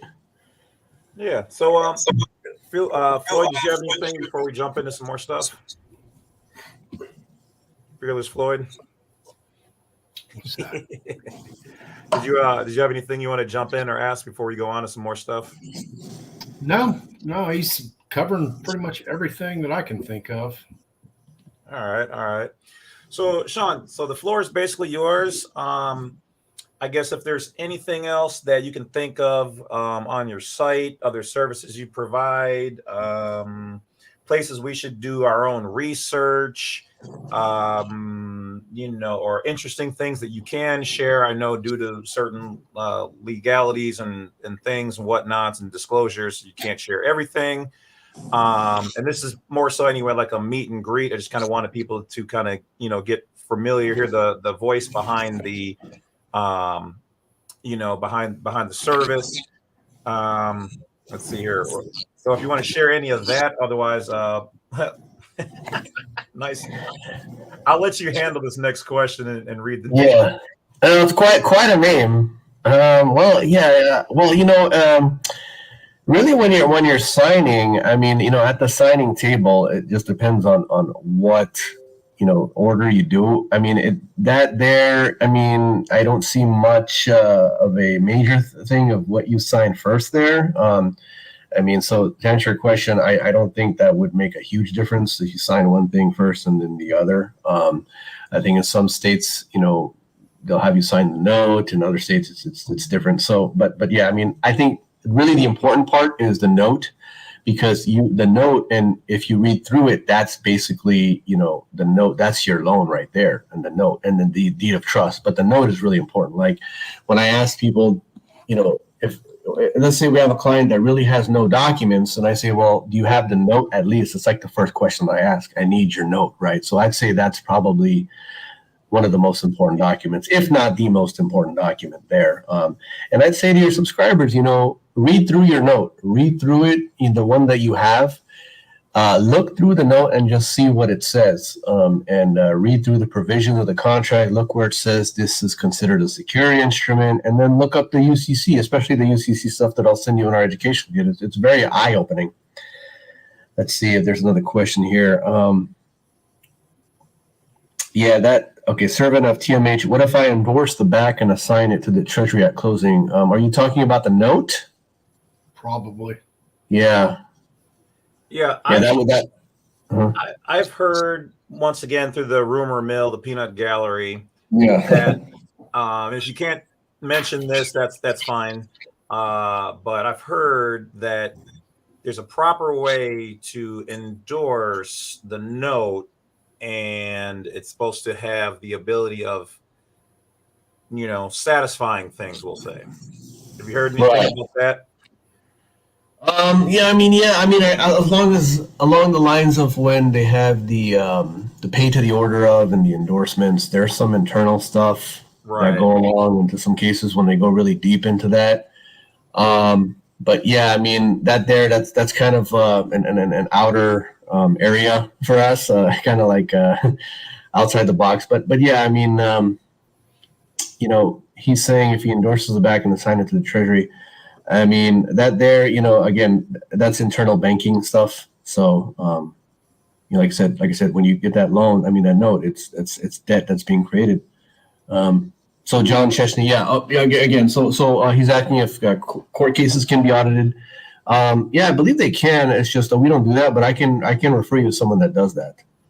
And then this person with a really nice name again, read the borrower covenant. Yeah, definitely read that. That's very interesting. I would also say read your rights as a consumer. There's actually consumer laws as it relates, and there's state laws that relates to you getting credit. And so read those. And it's funny, it's one of those things, let me just go off topic here with the credit cards. Yeah. And I'm big on credit cards and leveraging them and things of that nature. And I read credit card terms of the terms of agreement, or the little contract booklet that they give to you, right? Right. And right there in bold, or in it was right there in the black font, I could see it said, it was like right in the middle somewhere. It's so strange. This credit agreement can be terminated at any point for any reason. Now, is that by either side or just their side?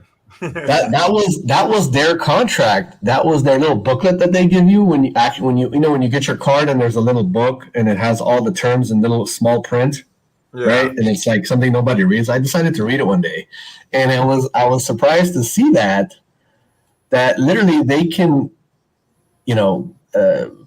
cut your credit card in a way and for any reason at any point, and it says it right in there.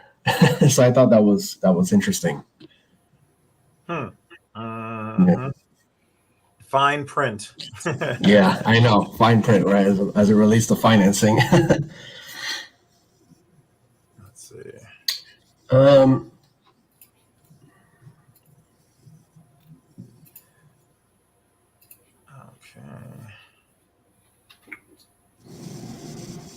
Yes, I think Mr. Okay, so along from yeah, we don't really do the security social security number on the actual MERS website. If you look up the investor, you can put your social security on there, and it will show you who the investor on your loan is if you have MERS on your loan. But we don't actually audit the social security number.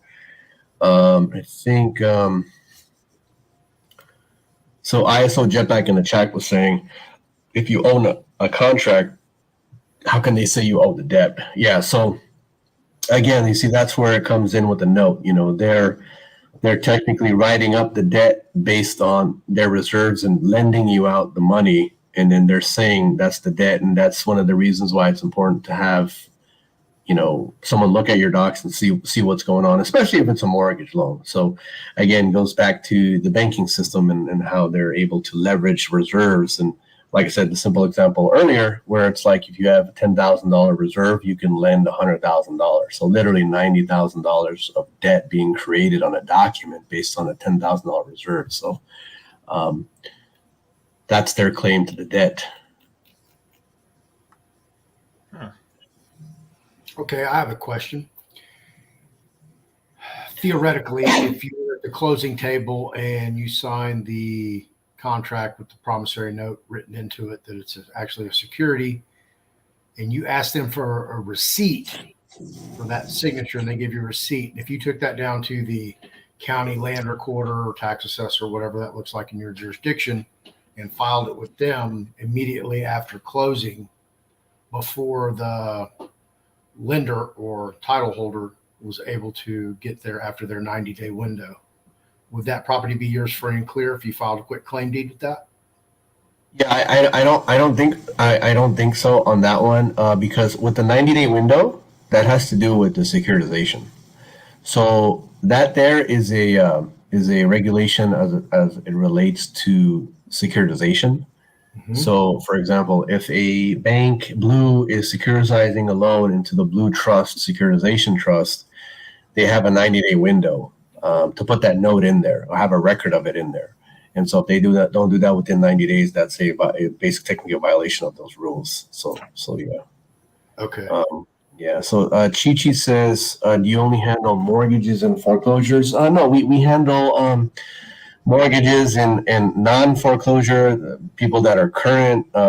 People, obviously we get a good portion of them that are in foreclosure because they need it to, do the steps to try to fight the foreclosure.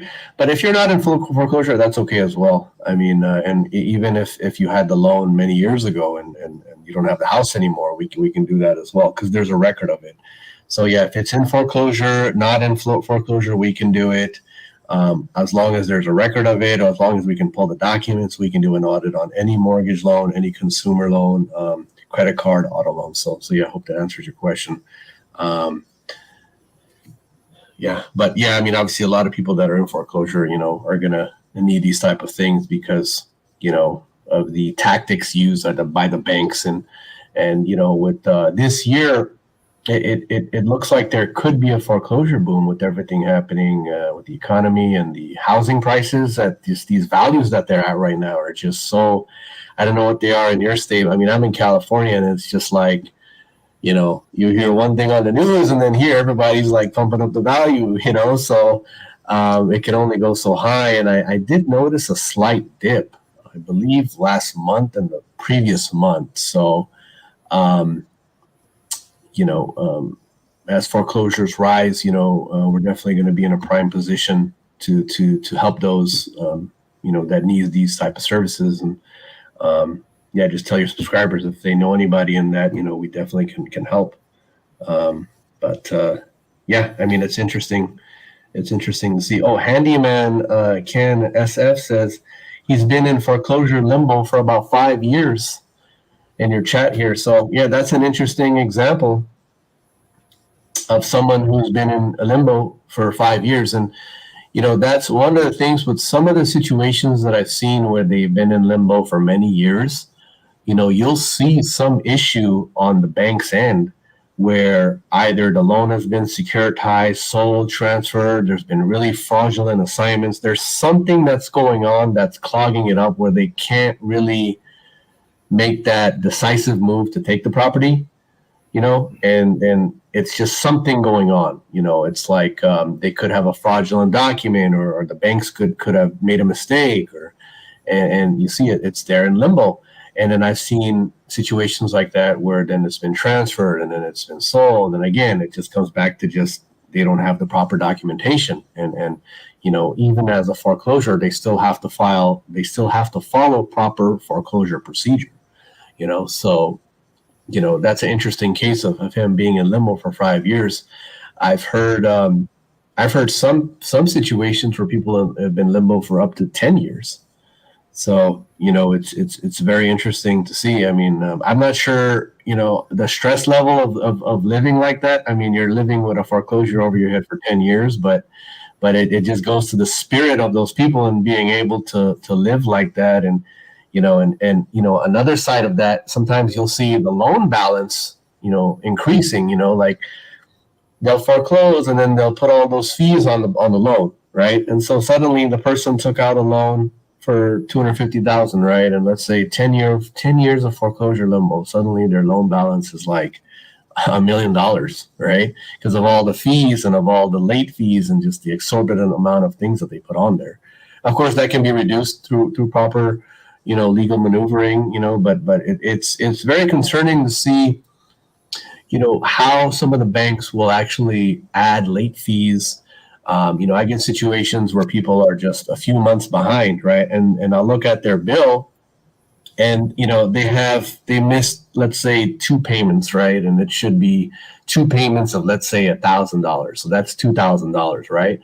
And then they'll get a bill for $3,000, well, for the current month and the previous 2 months, and then you'll see like another $2,000 or $3,000 in late fees and just fees that they just add on there and tack on there, and it's like, they're wanting all that money, and it's almost like a tactic on their end to it's almost like they know, okay, well, if they miss this many payments, well, they're probably not going to be able to pay this, $6,000 or $7,000 bill we send them, right? Which is, aggressive tactics on their end, And give you another example from the government side, and where President Obama, during his administration, he actually tried to help homeowners. He passed a bill that actually gave banks money for each successful loan mod. So he was trying to keep people in their homes, trying to keep people out of foreclosure, try to avoid their properties going to sale. And so basically what it was, and it was part of the HAMP program that his administration was funding and promoting. And basically, like, let's say I'm trying to get a loan mod, right? So you have to qualify certain things. You have to qualify for the program under the HAMP, which was which he funded, President Obama.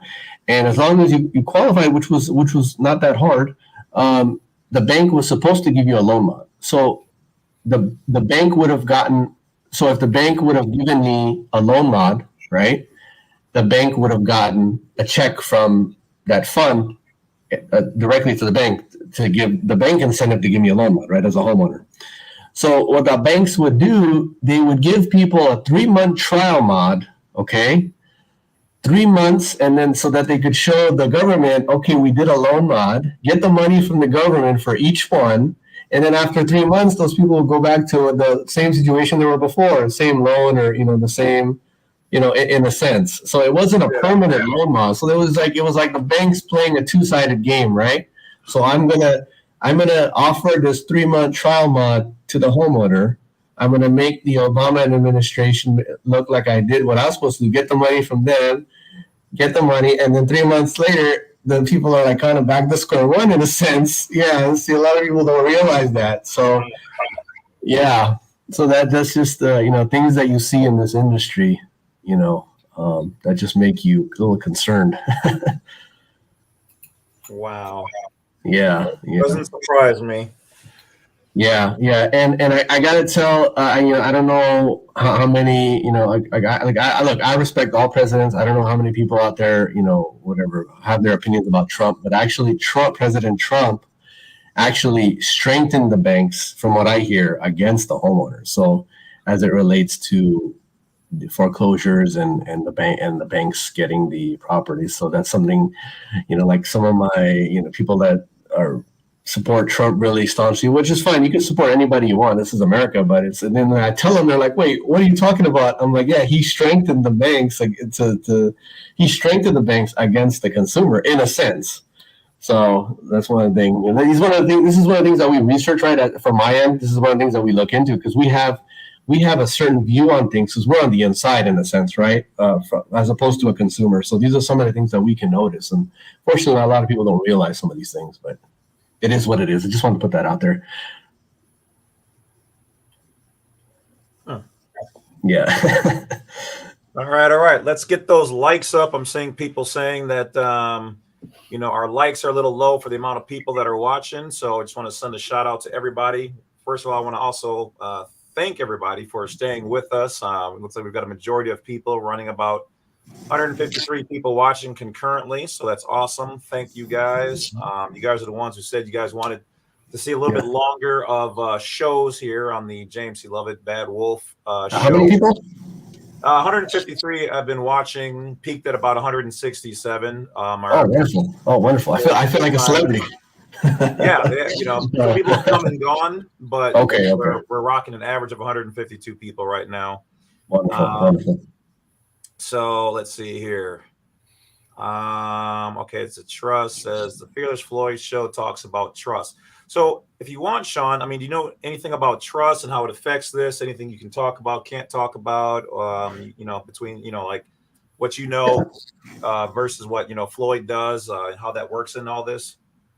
Yeah. Well, I mean, for trust, along as it relates to what we do, I mean, I know, like, from what people tell me, that when they put their property in a trust, I know there are situations where they use it as a foreclosure defense tactic, or they put it in the trust for other reasons, legal, protective reasons, which is great. I mean, obviously, with the securitization trust, that's a whole nother ball game as opposed to how that relates to the Wall Street. And but as far as the smaller trust, yeah, I mean that's a great way to protect yourself, and something we really don't get into too much here, but I do know of them. I mean, the trust research that we do is mainly focused on the securitization trust. So those are the large trusts that are securitizing loans. So we're looking in there, we're researching them, and we're the QSIBs and the amount of interest that they're making, and how the loan was put into that securitization trust. So that's kind of what we're mainly doing on our end. We're mainly focused on that. But yeah, I mean, trust in general, I think that's something that you do a lot, Floyd, right? Of the trusts. Yeah, that's mainly Ann's purview. I'm just a facilitator. I do know about trust, but I try to keep my own opinion out of it just because I have so many people following her protocol. So I try to keep my mouth shut as much as possible and just parrot Ann. I see. So you know someone who does those. Yeah, I mean, I do them too. I've got several trusts. It's no big deal. But I brought her on to be the facilitator, the educator.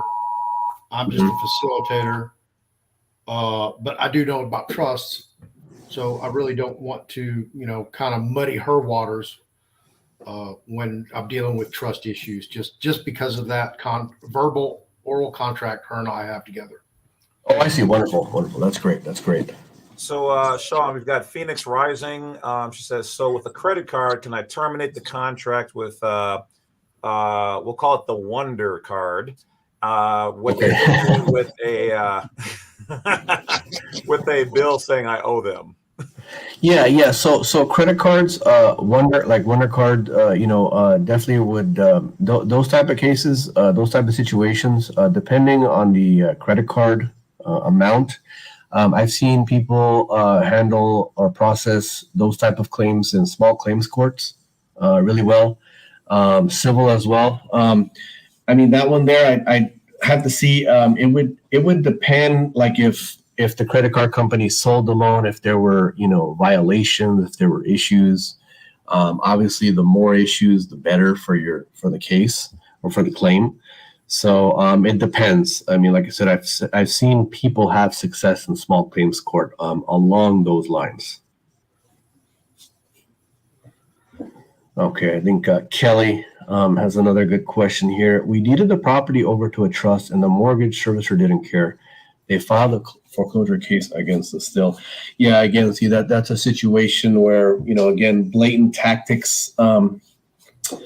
I'm just curious to know if she had notified them that it was in a trust. Sometimes there could be some back and forth or proper notification. But yeah, I mean, I've seen that before where they just move forward with it. But I definitely recommend maybe have me take a look at that and see what's going on. But yeah, I've seen that before where they just still will move forward with the foreclosure until something concrete is kind of thrown at them where it stops or delays it. Okay. So Kelly, go ahead and get a hold of Shawn, and you can tell him that the Bad Wolf. I know Kelly, so she'll get a hold of you, Shawn, and you can see what you can do with her. And if you need anything from me, let me know. It's kind of a special case, so. Okay, great. Yeah, wonderful. All right, let's see what else we got here. I think Reed has a good question. What's that? Oh, okay.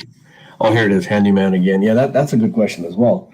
So yeah, in MERS, it looks like he looked up at his loan in the MERS system on their website. which is a publicly accessible system. So it's showing up as inactive. So that could mean many different things. I would recommend you, handyman, to look up the investor on there. You can click on it where it says more information, and click on that and then look up who the investor is and then see who that investor is on Google. But yeah, inactive could be it's inactive in the system. It could be some, possible issues there with the sale or transfer, securitization. It could mean many things, but inactive is definitely would be good for your case as it relates to us doing the audit. Awesome. So once again, guys, I'm going to put up Shawn's info on the banner here so that you guys can get a hold of him. Once again, mortgage audits solution, mortgageauditsonline.com with Shawn Adli. Mortgage Audits Online Pro at gmail.com is his email. Phone number 877-399-2995, and then put on there Badwolf. And he will take care of you guys. Now, remember, as you guys know from the other people that we brought onto the show, that they do get blown up by requests. Yeah. I know what I go through on a normal daily basis is between 50 to 180 emails a day, and I try to get to all of them. So please be patient with Shawn and his team. At least he's got a team. I've got but Shawn, I know, tries to field every one of them and make sure everyone has nothing but top-notch A grade experience and servicing. So be patient with the work. It is worth it. It's a lot because we have to go in our mind, read everything, understand it. And no offense to some people out there, but y'all are not speaking English when you type. For the love of God, use Grammarly or something, or slow down and reread it before sending it. And just give us the basic information, not the full backstory, until we say, yes, we can do a consultation, or no, I can't. Because after reading 3, 4, 5 paragraphs, and I'm like, this is not even something I can do. People are like, hey, Wolf, my little brother and my man, Pookie, Wayne, Peanut and them got an accident.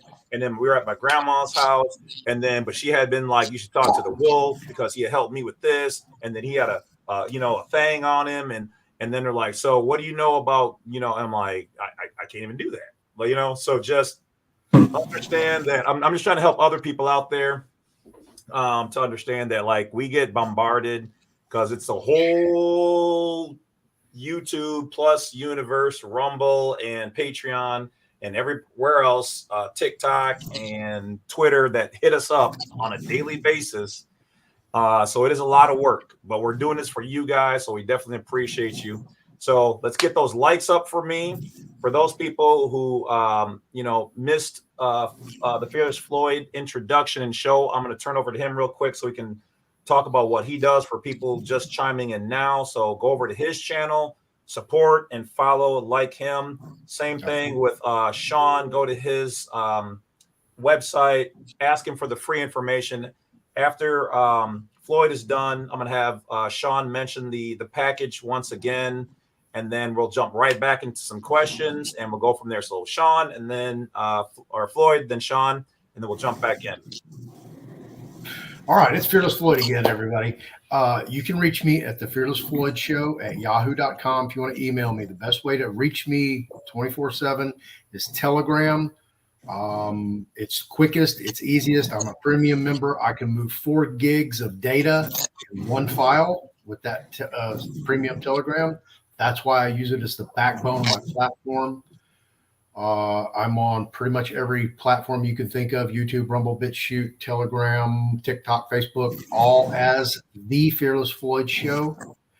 I am, I'm with the nationalist movement, and I'm also, moving into the private.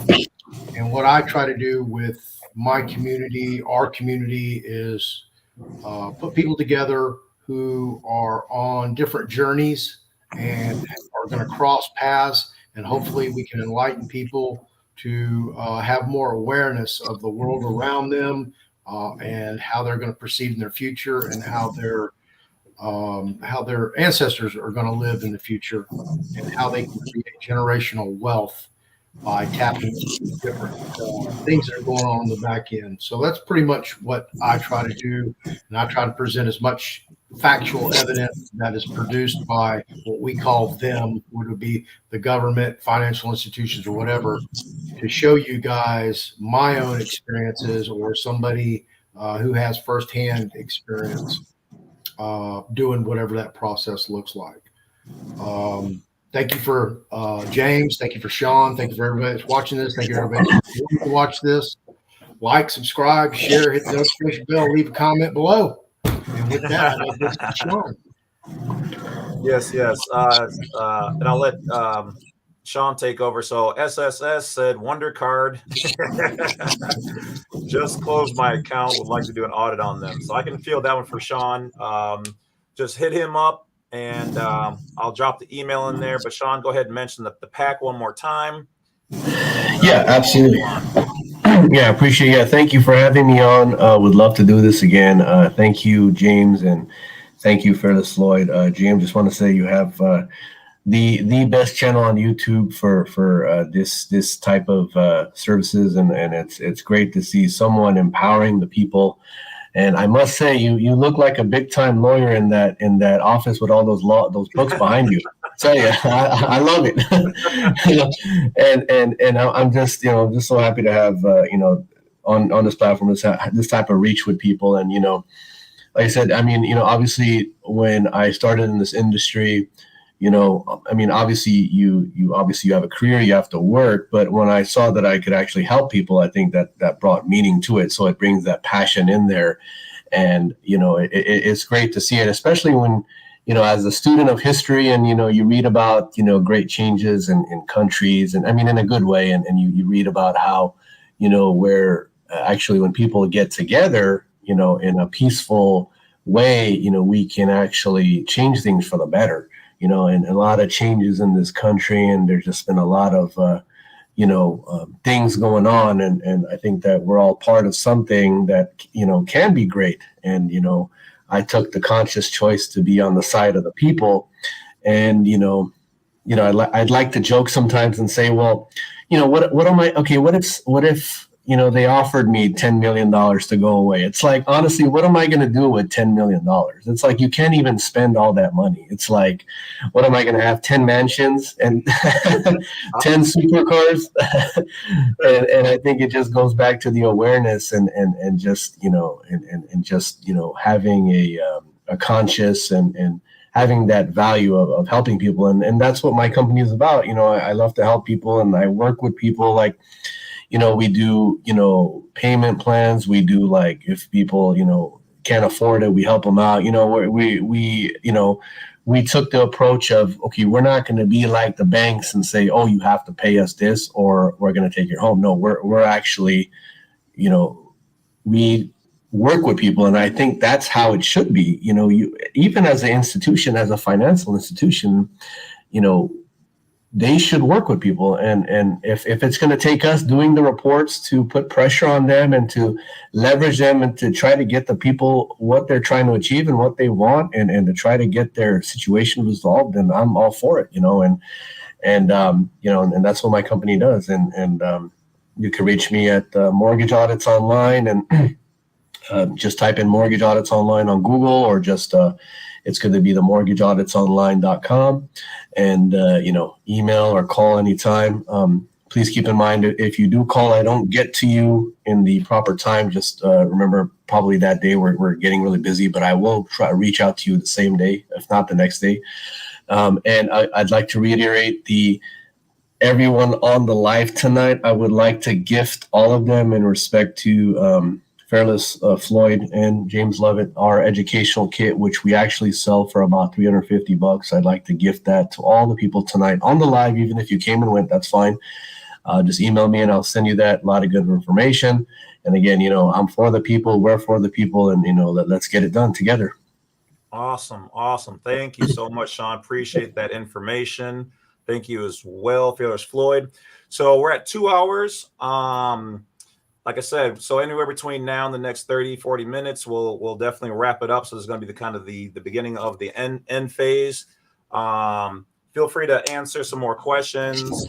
Floyd, Shawn, field some questions. Just want to kind of give people the heads up that we'll, kind of go into the more relaxed phase now. So now with so it looks like Rodolfo Aragon says TARP Act prevents illegal foreclosures. Foreclosures are all illegal. Yeah, so if you look up the TARP Act, there's some lingo in that. Just Google the TARP Act, and you can see how that relates to foreclosures. And if you look up the case again, Glaske versus Bank of America, it's a really good case that relates to foreclosure procedures. So definitely, I would recommend. That case is on your website, correct? It is. I believe it is mentioned somewhere on there. It is on our. We do use that case in our reports. But yeah, that was a very famous case that actually was used for a while there. Let's see here.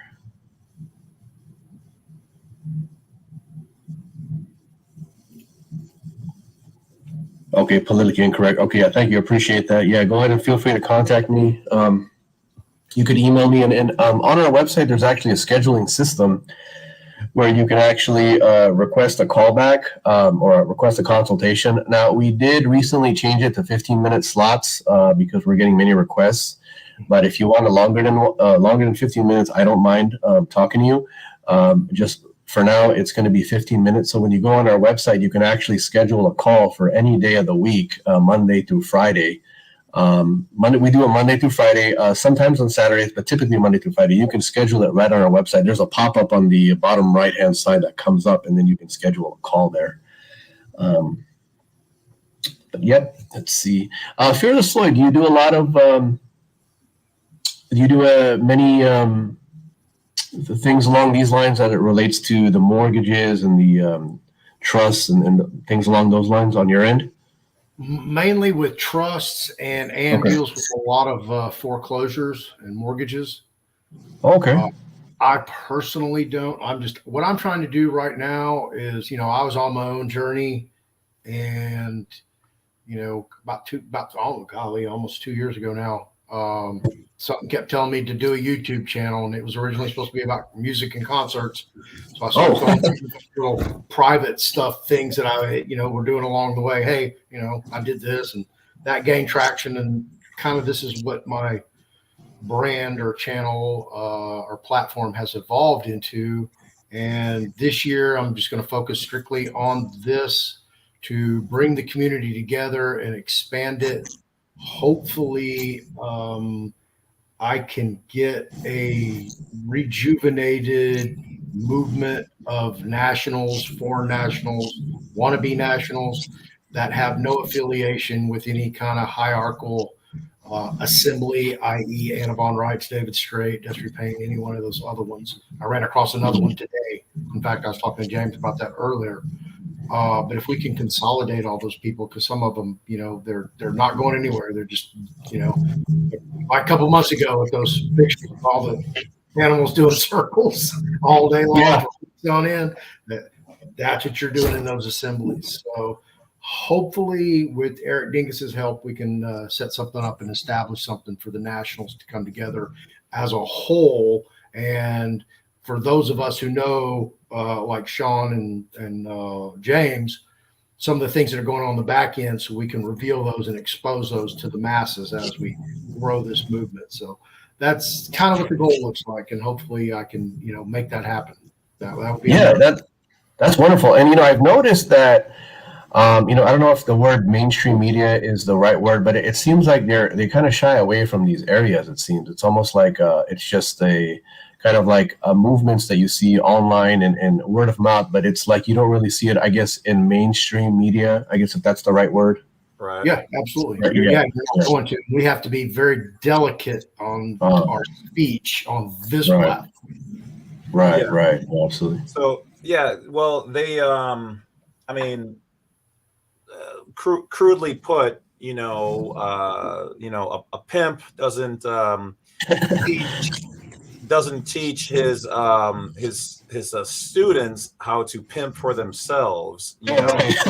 So there, you know, certain factions are not going to show you the VIP suite and the way out because, well, they want to keep you in class. And so that's why we say, you know, we're not against anything, you know, we're not against any other factions, we're not against GOV or et cetera, et cetera. As a matter of fact, we understand that they're here doing business.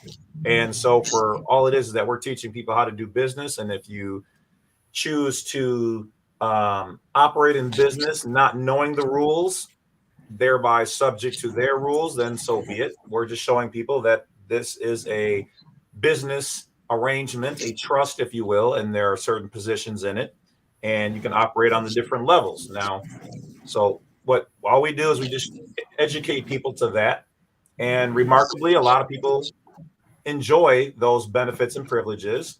We just let them know that there are freedoms and rights that are also available and how to navigate between all those sides, because they are the biggest business that is here. And so we might as well learn to live with them. And if we do certain changes, well, then maybe they'll make some positive changes as well. So we just provide education and entertainment, and how people use it is, you know, their own, free will and accord, we shall say. Yeah, no, I like that. That's very very good, and I like how you put that. Yeah, so you know, it's one of those things where it's you know, giving education and you know, in a sense, you know, power back to the people as far as education and understanding goes, which is always a good thing. Yeah, yeah. I guess I got into this. I know we never really talked about it, Shawn, but I got into this when I was 9 years old. Oh, And nice. and for me, it was a person who was in the military, Leonard C. Brody, who knew about a lot of this information. And you know, he basically sat me down one day and corrected, you know, what I was doing, and I never looked back. Like, it was like, oh my God, there's something that's right in front of us that we don't know what it was. But it wasn't until I was 19 that I seen on the old DS11 passport application that it said, are you a US citizen or are you a state citizen? Check one. Now, I thought that was weird because I was like, I thought we were all just US citizens. So what is a state citizen thing? And so after further research between the post office and the library, I was put into this world. That's really what brought me in, you know, 10 years later. So, and I've been in court cases. I've gone up against judges and lawyers and all that stuff, and, you know, won these cases to the point where the last judge was like, are you a lawyer? Are you studying? Oh, wow. And he goes, I've never seen anybody beat my prosecutor in the hallway before coming in the court. He's like, so he's saying you're not a lawyer, you're not. And I was like, no. I was like, I do this in the private for fun. He goes, you've learned all of this for fun. And I said, well, yeah. I was like, it's easy to understand. So he says, well, all I know is we would love to have you on our side. And it was at that point in time when all the lawyers in there with their, you know, defendants and clients and whatever else looked at me and they were like, this guy knows our lingo. He knows how we move. He knows what's really going on, you know? Wow. So we've definitely been empowering people, those people who want to know it. It's for everybody, but it's their choice if they want to learn it and embrace it. It's not a la walk through the woods. Everything is easy peasy. You're gonna be tested. You're gonna have people out there who don't know constitutional law versus statute, law on the state level, because a lot of people don't even know there's 3 constitutions. Your state has one. Washington, D.C., which is foreign to the United States of America, has one. And there's the Constitution for the United States of America. So what jurisdiction are you operating from is the biggest thing. So this is kind of what we do. So like I said, everything that I do, you do, and Floyd does, though they're distinct, they're all still a part of the same web that we're all, Right. laying in. Yeah, absolutely. Yeah, interconnected and, you know, different, webs connected to each other, and it's very interesting. It's very interesting to see. And, and it's interesting to see when we have pro se litigants, come to us and, they've been, fighting the bank for many years, and, they get the audits from us to help put it in their court cases. And it's literally a person that has done their own research. They, not to say that all lawyers, are not good, because there are some good lawyers out there, but some of these pro se litigants had experiences where they had paid a lawyer, they didn't, properly, do the case or the foreclosure defense case, and then they ended up doing their own research, and they were having a little better success, doing it on their own. Again, just goes back to that, empowering and just education and doing their own research, So, yeah, like I said, it's just, like you said, it's all interconnected. Yeah. So, what was the turning point? I guess we kind of talked about that earlier on, but Yeah. Is there any key things that stand out for you that you can share? I know some things you're still working on, so they have to be left in the dark, if you will, at this point. But what would be just some highlights that you want to share with people, as far as either here's where to go and study. Here's things that I would say do to protect yourself right now a little bit, or whatever you can share. Just anything that comes out that the people will appreciate. Because like I said, everybody here, and we're still at 147 people watching concurrently, so we're definitely still holding their attentions, which is good. So just give them something that you want to share. Like I said, the platform, the floor is yours. Yeah, absolutely. I think it was just seeing the fact that there definitely is a need, as far as, and this goes for anything, even stuff that you do, and, especially with the mortgage loan situation. And, we get a good percentage of the people that are in foreclosure. So we get people that need something to help them, like you said, some people, like in the chat, are in foreclosure limbo for 5 years, or, they have situations where they need something, to help in their case, or their pro se. So it was a combination of seeing that, and also just the results that I was getting, and having a good, affordable price point. And not only that, just allowing people to, like we're very, my whole vision is to be a very friendly, approachable company. Like, look, I'm the CEO, but you can contact me. Like, I don't want to, be like, oh, I'm this big time guy in this big office. No, I want to be approachable. And,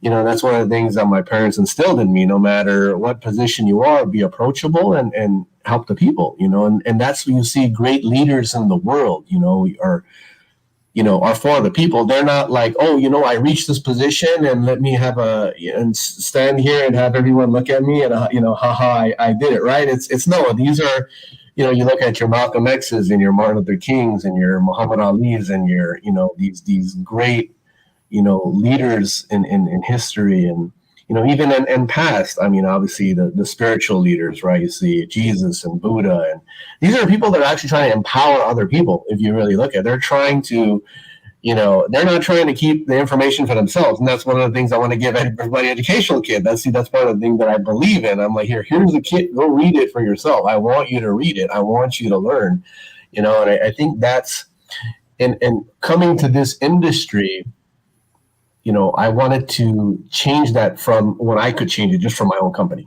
So I kind of saw that some of the other companies, we're not that nice, I guess. I mean, I don't want to name specific names, but the main competitor, they went out of business. They got shut down, in a sense, went out of business. Then we took over as the number one spot. And I think that was a really major point for me, because you do all that work, you follow, your rules, the morals. You help people. You have a vision, and then finally, you see, okay, the way he didn't work because he wasn't, following that vision of those great leaders and that great vision that you have. And then your company is successful and survives, then you believe in it more, and it just empowered me more. And now I'm in a position where, okay, I'm connecting with you and others and Fearless Floyd and your subscribers, and it's like keeping the ball rolling, and it's just like it just keeps getting bigger and bigger. And I think that, again, that's just one of the things that I saw, is like I wanted to take a different approach than these other companies, and we've done well. And we've helped many people, and we're very accessible. I'm very accessible to my clients. I give them my cell phone number. They can call or text me anytime. I have people like contact me, at midnight sometimes, texting me. So, I definitely want to be the approachable CEO and make sure that everybody's taken care of. And, I think just those things that I saw, and, and you're growing up, you're taught these things, but it's like when you're in a position to actually apply them, I think that's really when you see change. And even in a small area, I mean, not to say that what we're doing is small, but even like in an area where we are in our companies, even if we apply these teachings to what we're doing and these spiritual teachings, and we could literally change things, and it grows and it grows, and eventually, there's a revolution of change in a positive way, in a good way. And I think that's one of the things that, and you can feel it, right? And you feel that goodness, and you feel what you're doing. And it goes back to just when I was reading history and as a kid, and it's just like, okay, now, how can I live up to, not to say that I can live up to these great people, but at least to a small extent, how can I try to mimic or be an example to them that they were trying to teach me, right? And do what I can in this small part of the world, right? So I guess those are some of the things, and not to just go off into that tangent, but just to explain that and so that people know, and and I'm sure some of your subscribers will understand, but it's one of those things, and and this is a very interesting time in the country. It's very interesting, and it's just so many different things going on, and changes, and I think that we just all need to come together and work together, and that's really what it comes down to. Yeah. So, John Lewis, thank you for your donation. Appreciate you. Like I said, any amount you guys want to donate, is good. And so, John's question is, not sure if anyone has asked this already, but I just paid off my car loan. What should I do now? Well, if you've paid it off, it depends on, what you want to do. If there's some remedies you want to, go after, if there could have been some possible, issues with the loan, the debt, something we'd have to look at. So, there are remedies there. I mean, even if you paid it off, you're still good. We could still do an audit for you. And I like the comment by Mary Bagnashi. I hope I said that correctly. She goes, very inspiring and encouraging. Such a bright light in the dog-eat-dog government corporate world of corruption. And, it's really an interesting, I really like that comment because, I used to work in the corporate world, and it's unfortunate to see certain things. I mean, not to say that, everybody is not nice there, but, you see that kind of dog-eat-dog mentality. You see that, very ruthless, very just anything goes type of mentality in some of these companies. And I met many years ago, I met a top executive, one of the large lenders that went out of business. And she was hired as a consultant by this broker they were doing really well. And he was trying to expand and trying to get to that level. And so he hired her. And I remember shaking her hand and just talking to her. And I'm like, just cold as ice. I mean, it was like, I'm just thinking to myself, I mean, not to say that she's not nice, but definitely a different type of person.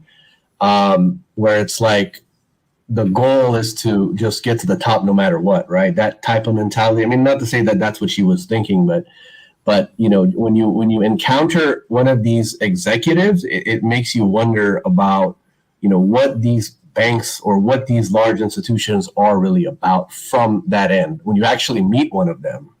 So, not to say that they're all bad, but it's definitely a different type of person is what I can say, So, just to give you an example on that end. So I'm really happy to be out of that corporate world, dog eat dog mentality. And I'm just happy to interact with people now and just, do what I can to help. And of course, we make money too, but, the most important thing, we're helping people. I think that's what's really important here.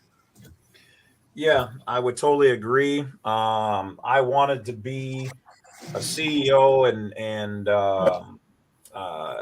just run this multi thing, and I did that. I mean, not like a big, huge company, but I own multiple companies at one point in time. Lost some, sold some, gave some away, and it was you learn that you have to make some tough decisions, and either your skin is gonna harden, but you're still gonna be a good person, or you're gonna become a complete new person.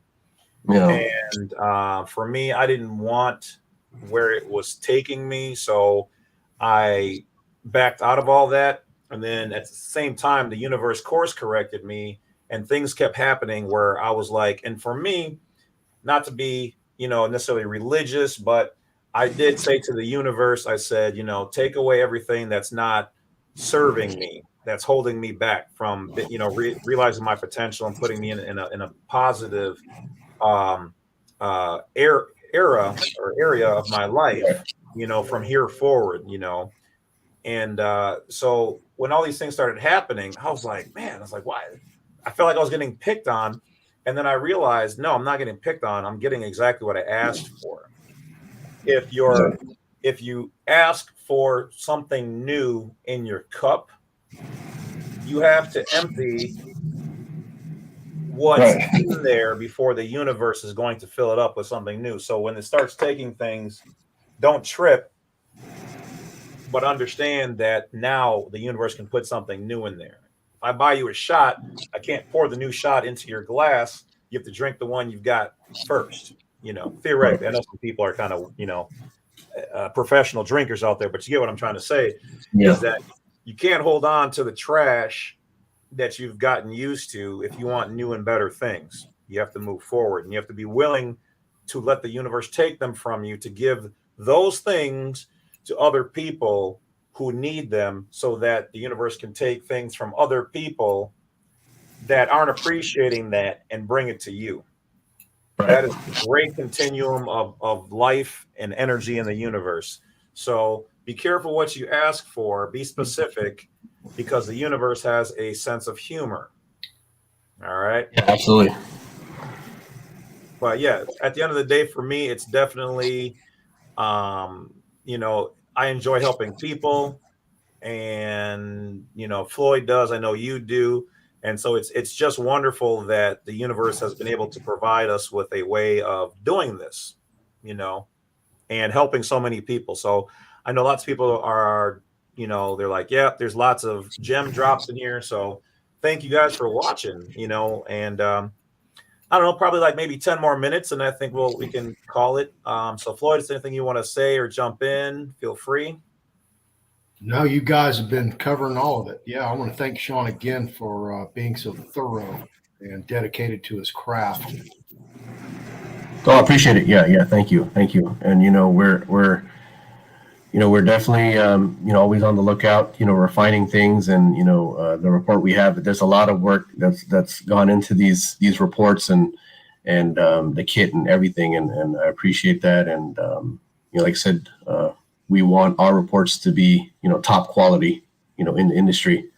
I like Mary's comment. I think she wrote something. She said something about the CEO of a nonprofit credit union. She said she's a member owner of and makes over $700,000 a year. They have over 1 million members and billions in assets, but I guess they're not that cooperative when giving money back. Is that what she's saying? Oh, I didn't see that one yet. I was still going. Yeah, that's interesting. She has some insight into that. Well, feel free to hit up me, Floyd, or Shawn. Let us know. Hey, we'll see what's good. We don't mind pulling people who know things.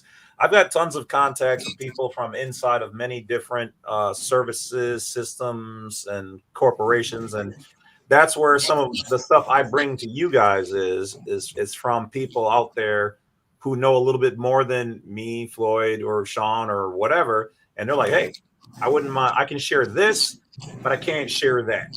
And so I'll have information where we'll talk and I'll vet them. So I know the information is good. And they're like, you can hear this, but you can only tell this part of it. So like I said, I give away the goodies.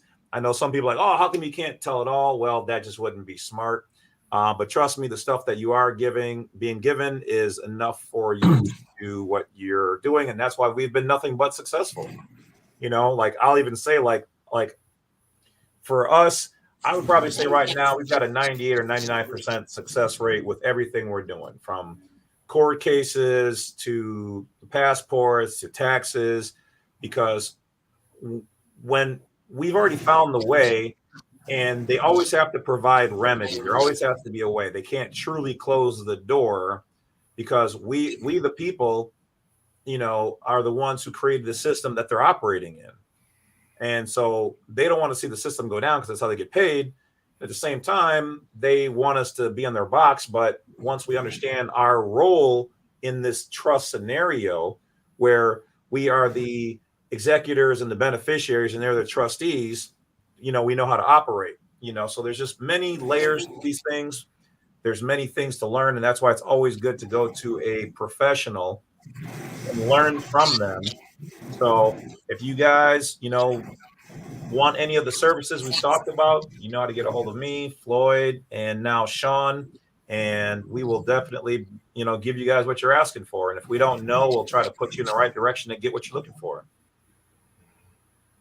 Yeah, I'd like to say with Fearless Floyd, I really like your channel. I like the format, and I like the presentation. I definitely think you can definitely grow that to a wider audience, and it's very well done for what you've done so far. Do you have like a weekly show, or what? How is your format done? I'm trying to do a daily show Monday through Friday from noon to 5 Central Time.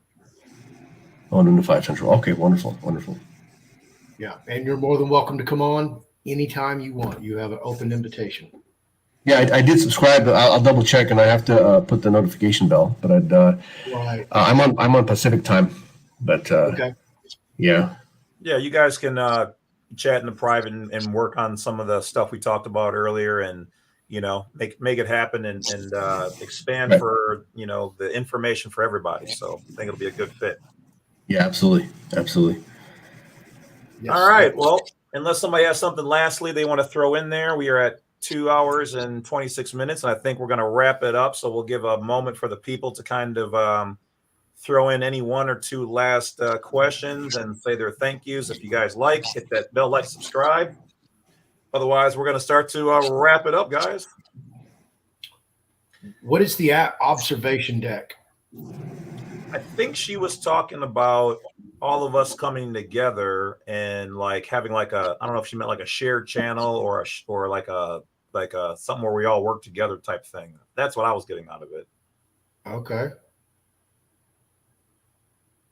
I may have misinterpreted, but that's what I got out of it. Hopefully right, she's still here to clear it up. We got root words say 8 more likes. Come on. I don't know. That must mean we're close to some number. So, all right, guys, we need 8 more likes. Make that happen. If you haven't liked already, hit that like. All right. Malcolm Moss says, thank you very much, fellows. Mm-hmm. All right. Well, there's a famous name, Malcolm. All right. So lastly, once again, Shawn, before we go, and if you covered this, maybe I didn't hear everything, but what's all in the pack that you are going to provide today for the viewers for free for being on the channel with me and Floyd? what's all in there? If you can just kind of give us a, I mean, you don't have to go into what each thing is and does, but just what can they look forward to getting in there? And then, just tell them how to order that from you for free. Yeah. So it's a really good educational kit that we have. We sell it for about $350, and it has a really good. It's all in PDF. It's kind of like an ebook format, and there's multiple attachments. It has a really good section in there about the UCC as it relates to mortgage notes and enforceability. It has a really good set of letters. So it has the right of rescission letters. It has the instructions. Feel free to use the letters in there. They're in Word format. It has the ER/IR letter. When they see that, it's a very technical letter. It's a very good, high quality letter, and there's a list of dismissed cases in there of different mortgage cases that they can actually look up and read up on. There's a really good definitions reference sheet, that goes over a lot of definitions as it relates to our industry. So if they want to read up on it, get a little familiar, it's a really good definitions list. There's there's a really good a foreclosure defense kind of informational ebook in there, and there's some banking related manuals in there, some public information, but some very insightful when you read it. It's very comprehensive. When people get the kit, they're just kind of overwhelmed in a way, but there's a lot of information in there. So I think what's important is you get the letters in there for free and the instructions. So that's a really good place to start. And again, it's we sell it for $350. I'd just like to give it free to all of your subscribers today that are on the live. And all they have to do is just email me and just say that they were either put Badwolf or just something about they want the ebook, the educational kit, and then I'll send it to them. And they can download it right on the computer and start reading it. But it's a lot of good information, very vast. And I'll actually could we send it to both of you so you both can take a look at it as well, if you'd like. And then yeah, that'd be great. Absolutely.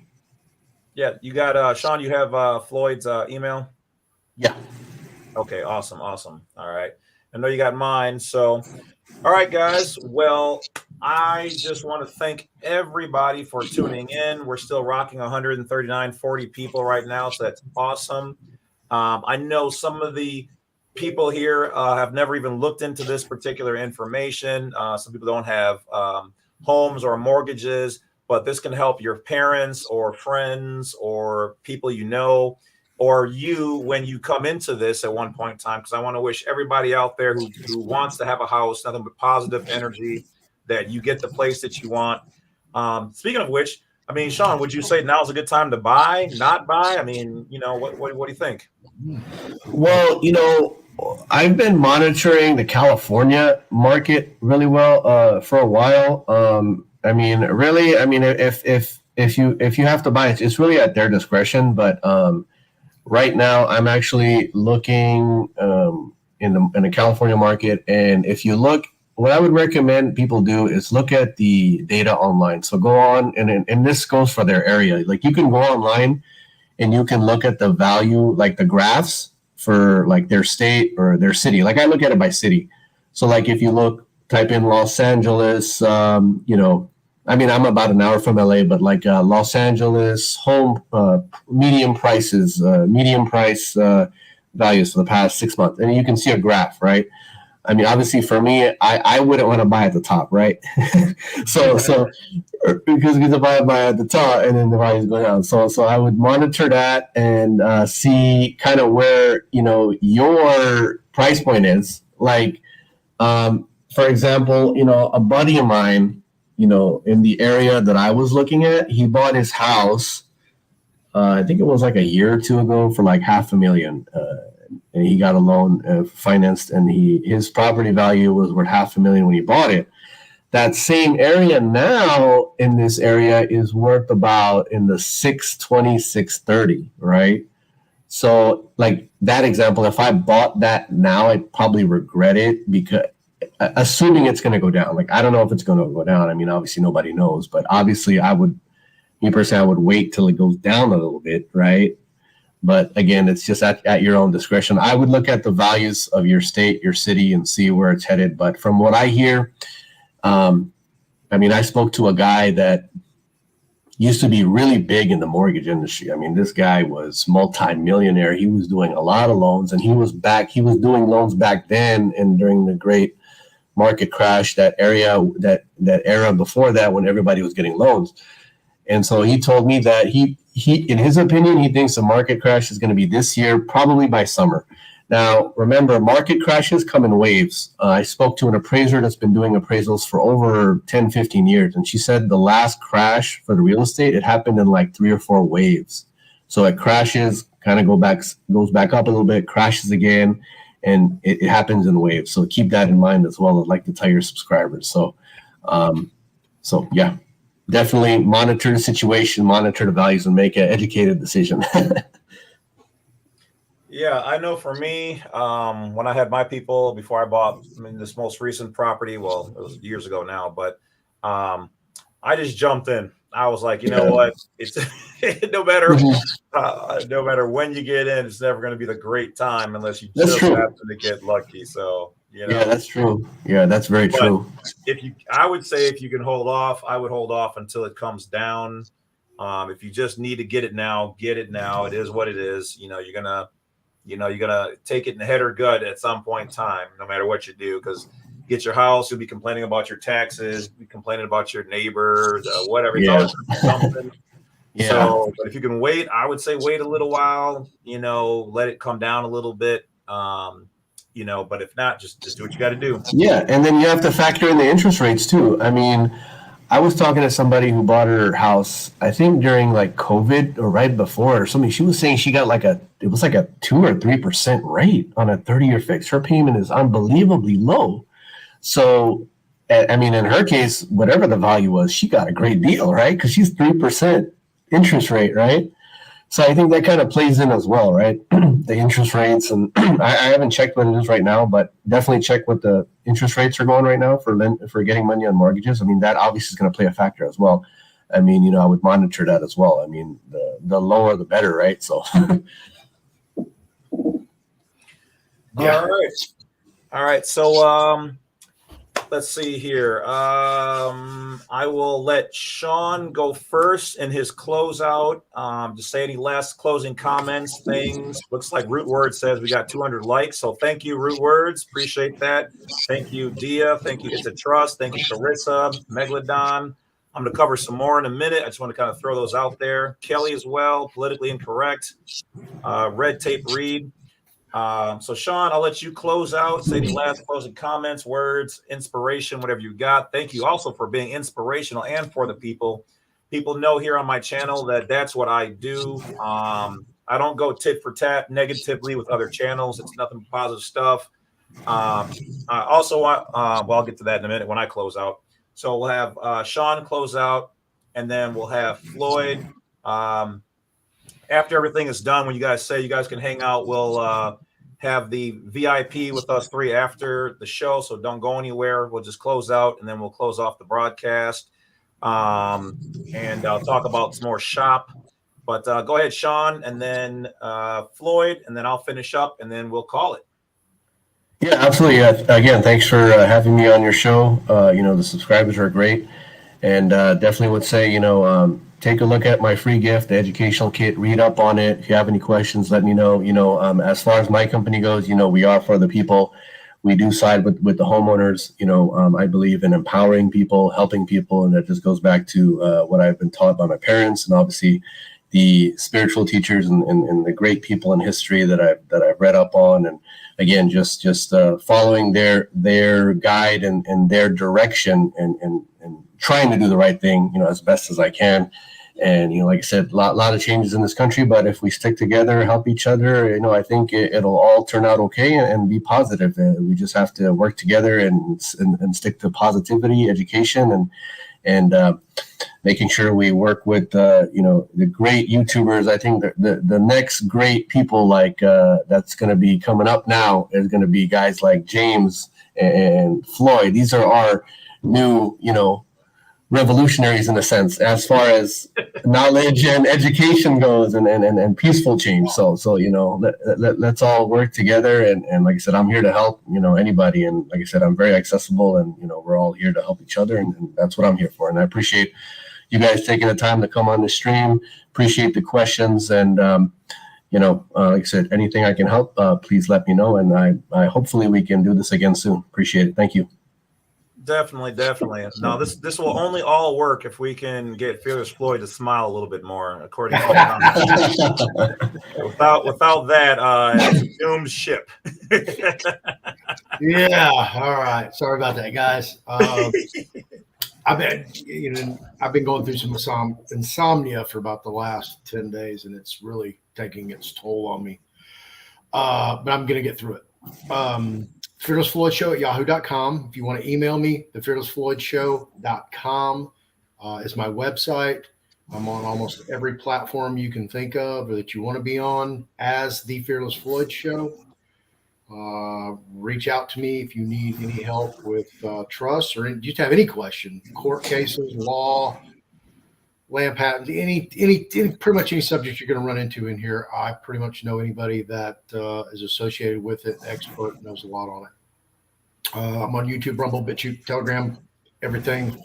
Come check me out. I want to thank Shawn for coming on here. I want to thank James for inviting me. I want to thank all the viewers for supporting us and ongoing support us. And I have a question for Shawn, and then I'll digress. So this video is going to live in eternity and it's going to be played over and over and over. So are you still going to warranty the offer for the informational package 6 months from now? Yeah, I mean, absolutely. Any educational that I can do. I mean, I think it was more like for the people on tonight, for his as respect to Floyd. But yeah, I mean, if someone really if needs it, they can send a request. Like I said, I'm here to help anybody I can, and if they want to learn, believe me, I'm here to help. So just send the request over. Let me see what I can do. So if you stayed to the end of this video, all 2+ hours of it, there it is. There's the free offer. There's the bonus. Ding, ding, ding, ding, ding. You're a winner. So yeah, all right. So yeah, I was just gonna say. So Zillionaire Energy, hi. I'm glad you finally made it live. Sorry you caught it right at the end, but it will be uploaded on mine, and I believe it'll probably be uploaded on Fearless Floyd's channel as well. Yep. Basically, Shawn is providing a packet that he normally sells for right around $300 and some odd dollars. I can tell her again. Yeah, hit it up. Yeah, hit it. Yeah, sure. I was going to say, because since I can tell you more about it since it's our kit. So it's educational kit, Zillionaire Energy. We sell it for $350, but I'm providing it for free tonight in respect and appreciation to James, Lovett, and the Fearless Floyd.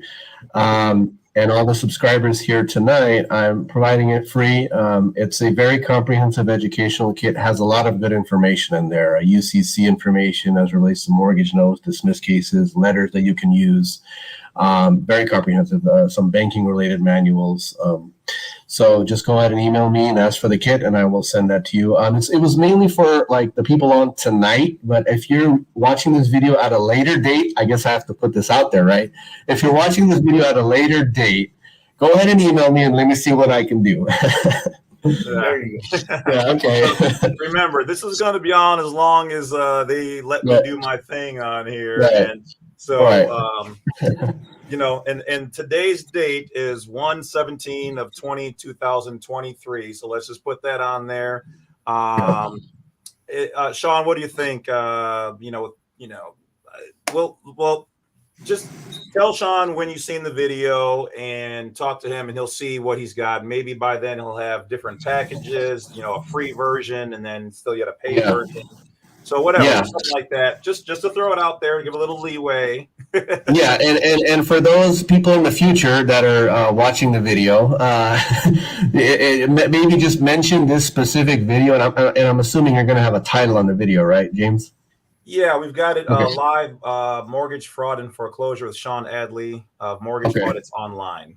So for those in the future, maybe mention the title of the video, and then just send me an email. I'll see what I can do for you. All right, There you awesome, go. awesome. Because and you know, me and Floyd do not have the information. Well, we'll get it, but we're gonna have our copies. But you have to get it from Shawn. Just so you know, I don't want to get bombarded with emails or Floyd. Because I get that already from others people I do this. They're like, oh, I want your book. I want that. I'm like, I don't have a book, you know, it's so and so. So All right. So and also once again, please be patient with you know, getting your information from Floyd and from me and from Shawn. We love helping you guys, but you know, it's you know, it's a lot. Just put it that way. So that being said, Floyd, were you done? Are you good? Yeah, I'm good. And I want to just touch on that last part that you offered everybody about getting back with you. Guys, I literally go back 3 or 4 months in my emails, telegrams, and find stuff that, you know, I meant to say, meant to reply to, didn't, and I eventually do reply to. So don't think I'm ignoring you. You're in the queue. You just may not get in the queue tomorrow or the next day, but you're in there. So be patient with me. Thank you. I digress. All right, all right. That being said, I'm going to throw out some shots to some people, and then I'll finally close it out. So I want to thank You Are Law. I've heard you guys have mentioned people on your channel.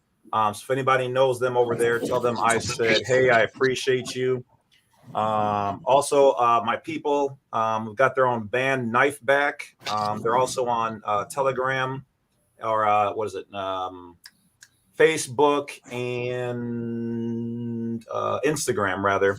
I want to say thank you because they've been supporting me since day one.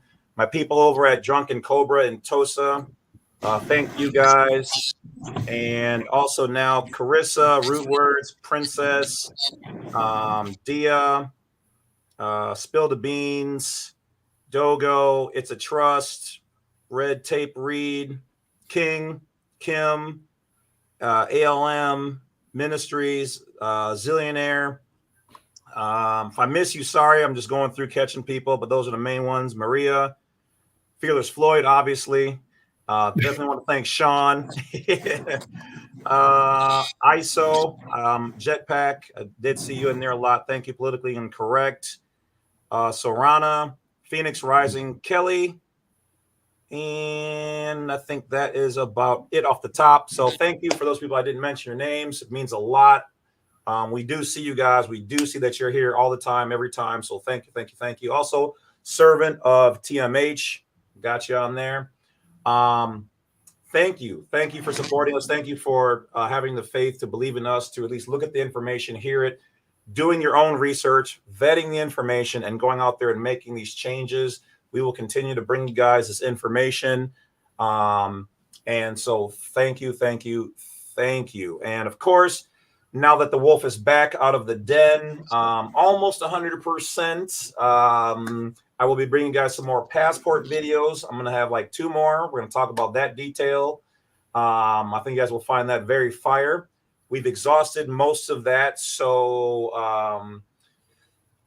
I will only have probably 2 more videos. I'm doing my process now. Some other people are jumped on it. I'm going to have the one video on what we've done, and then I'm going to have the final version of everything, and that'll be it for that particular part with the passport. But we will still be doing everything else that we do here. We're not going to beat a dead horse. So unless they change something and we have to adapt, as they change, we'll change. As we move, they move. So we'll bring it to you, but we're going to move on. We're going to start talking about federal district court. We're going to talk about some more things coming up. I don't want to mention everything now, but just know it's going to be good. And remember, the power is with the people. We, the people. All right.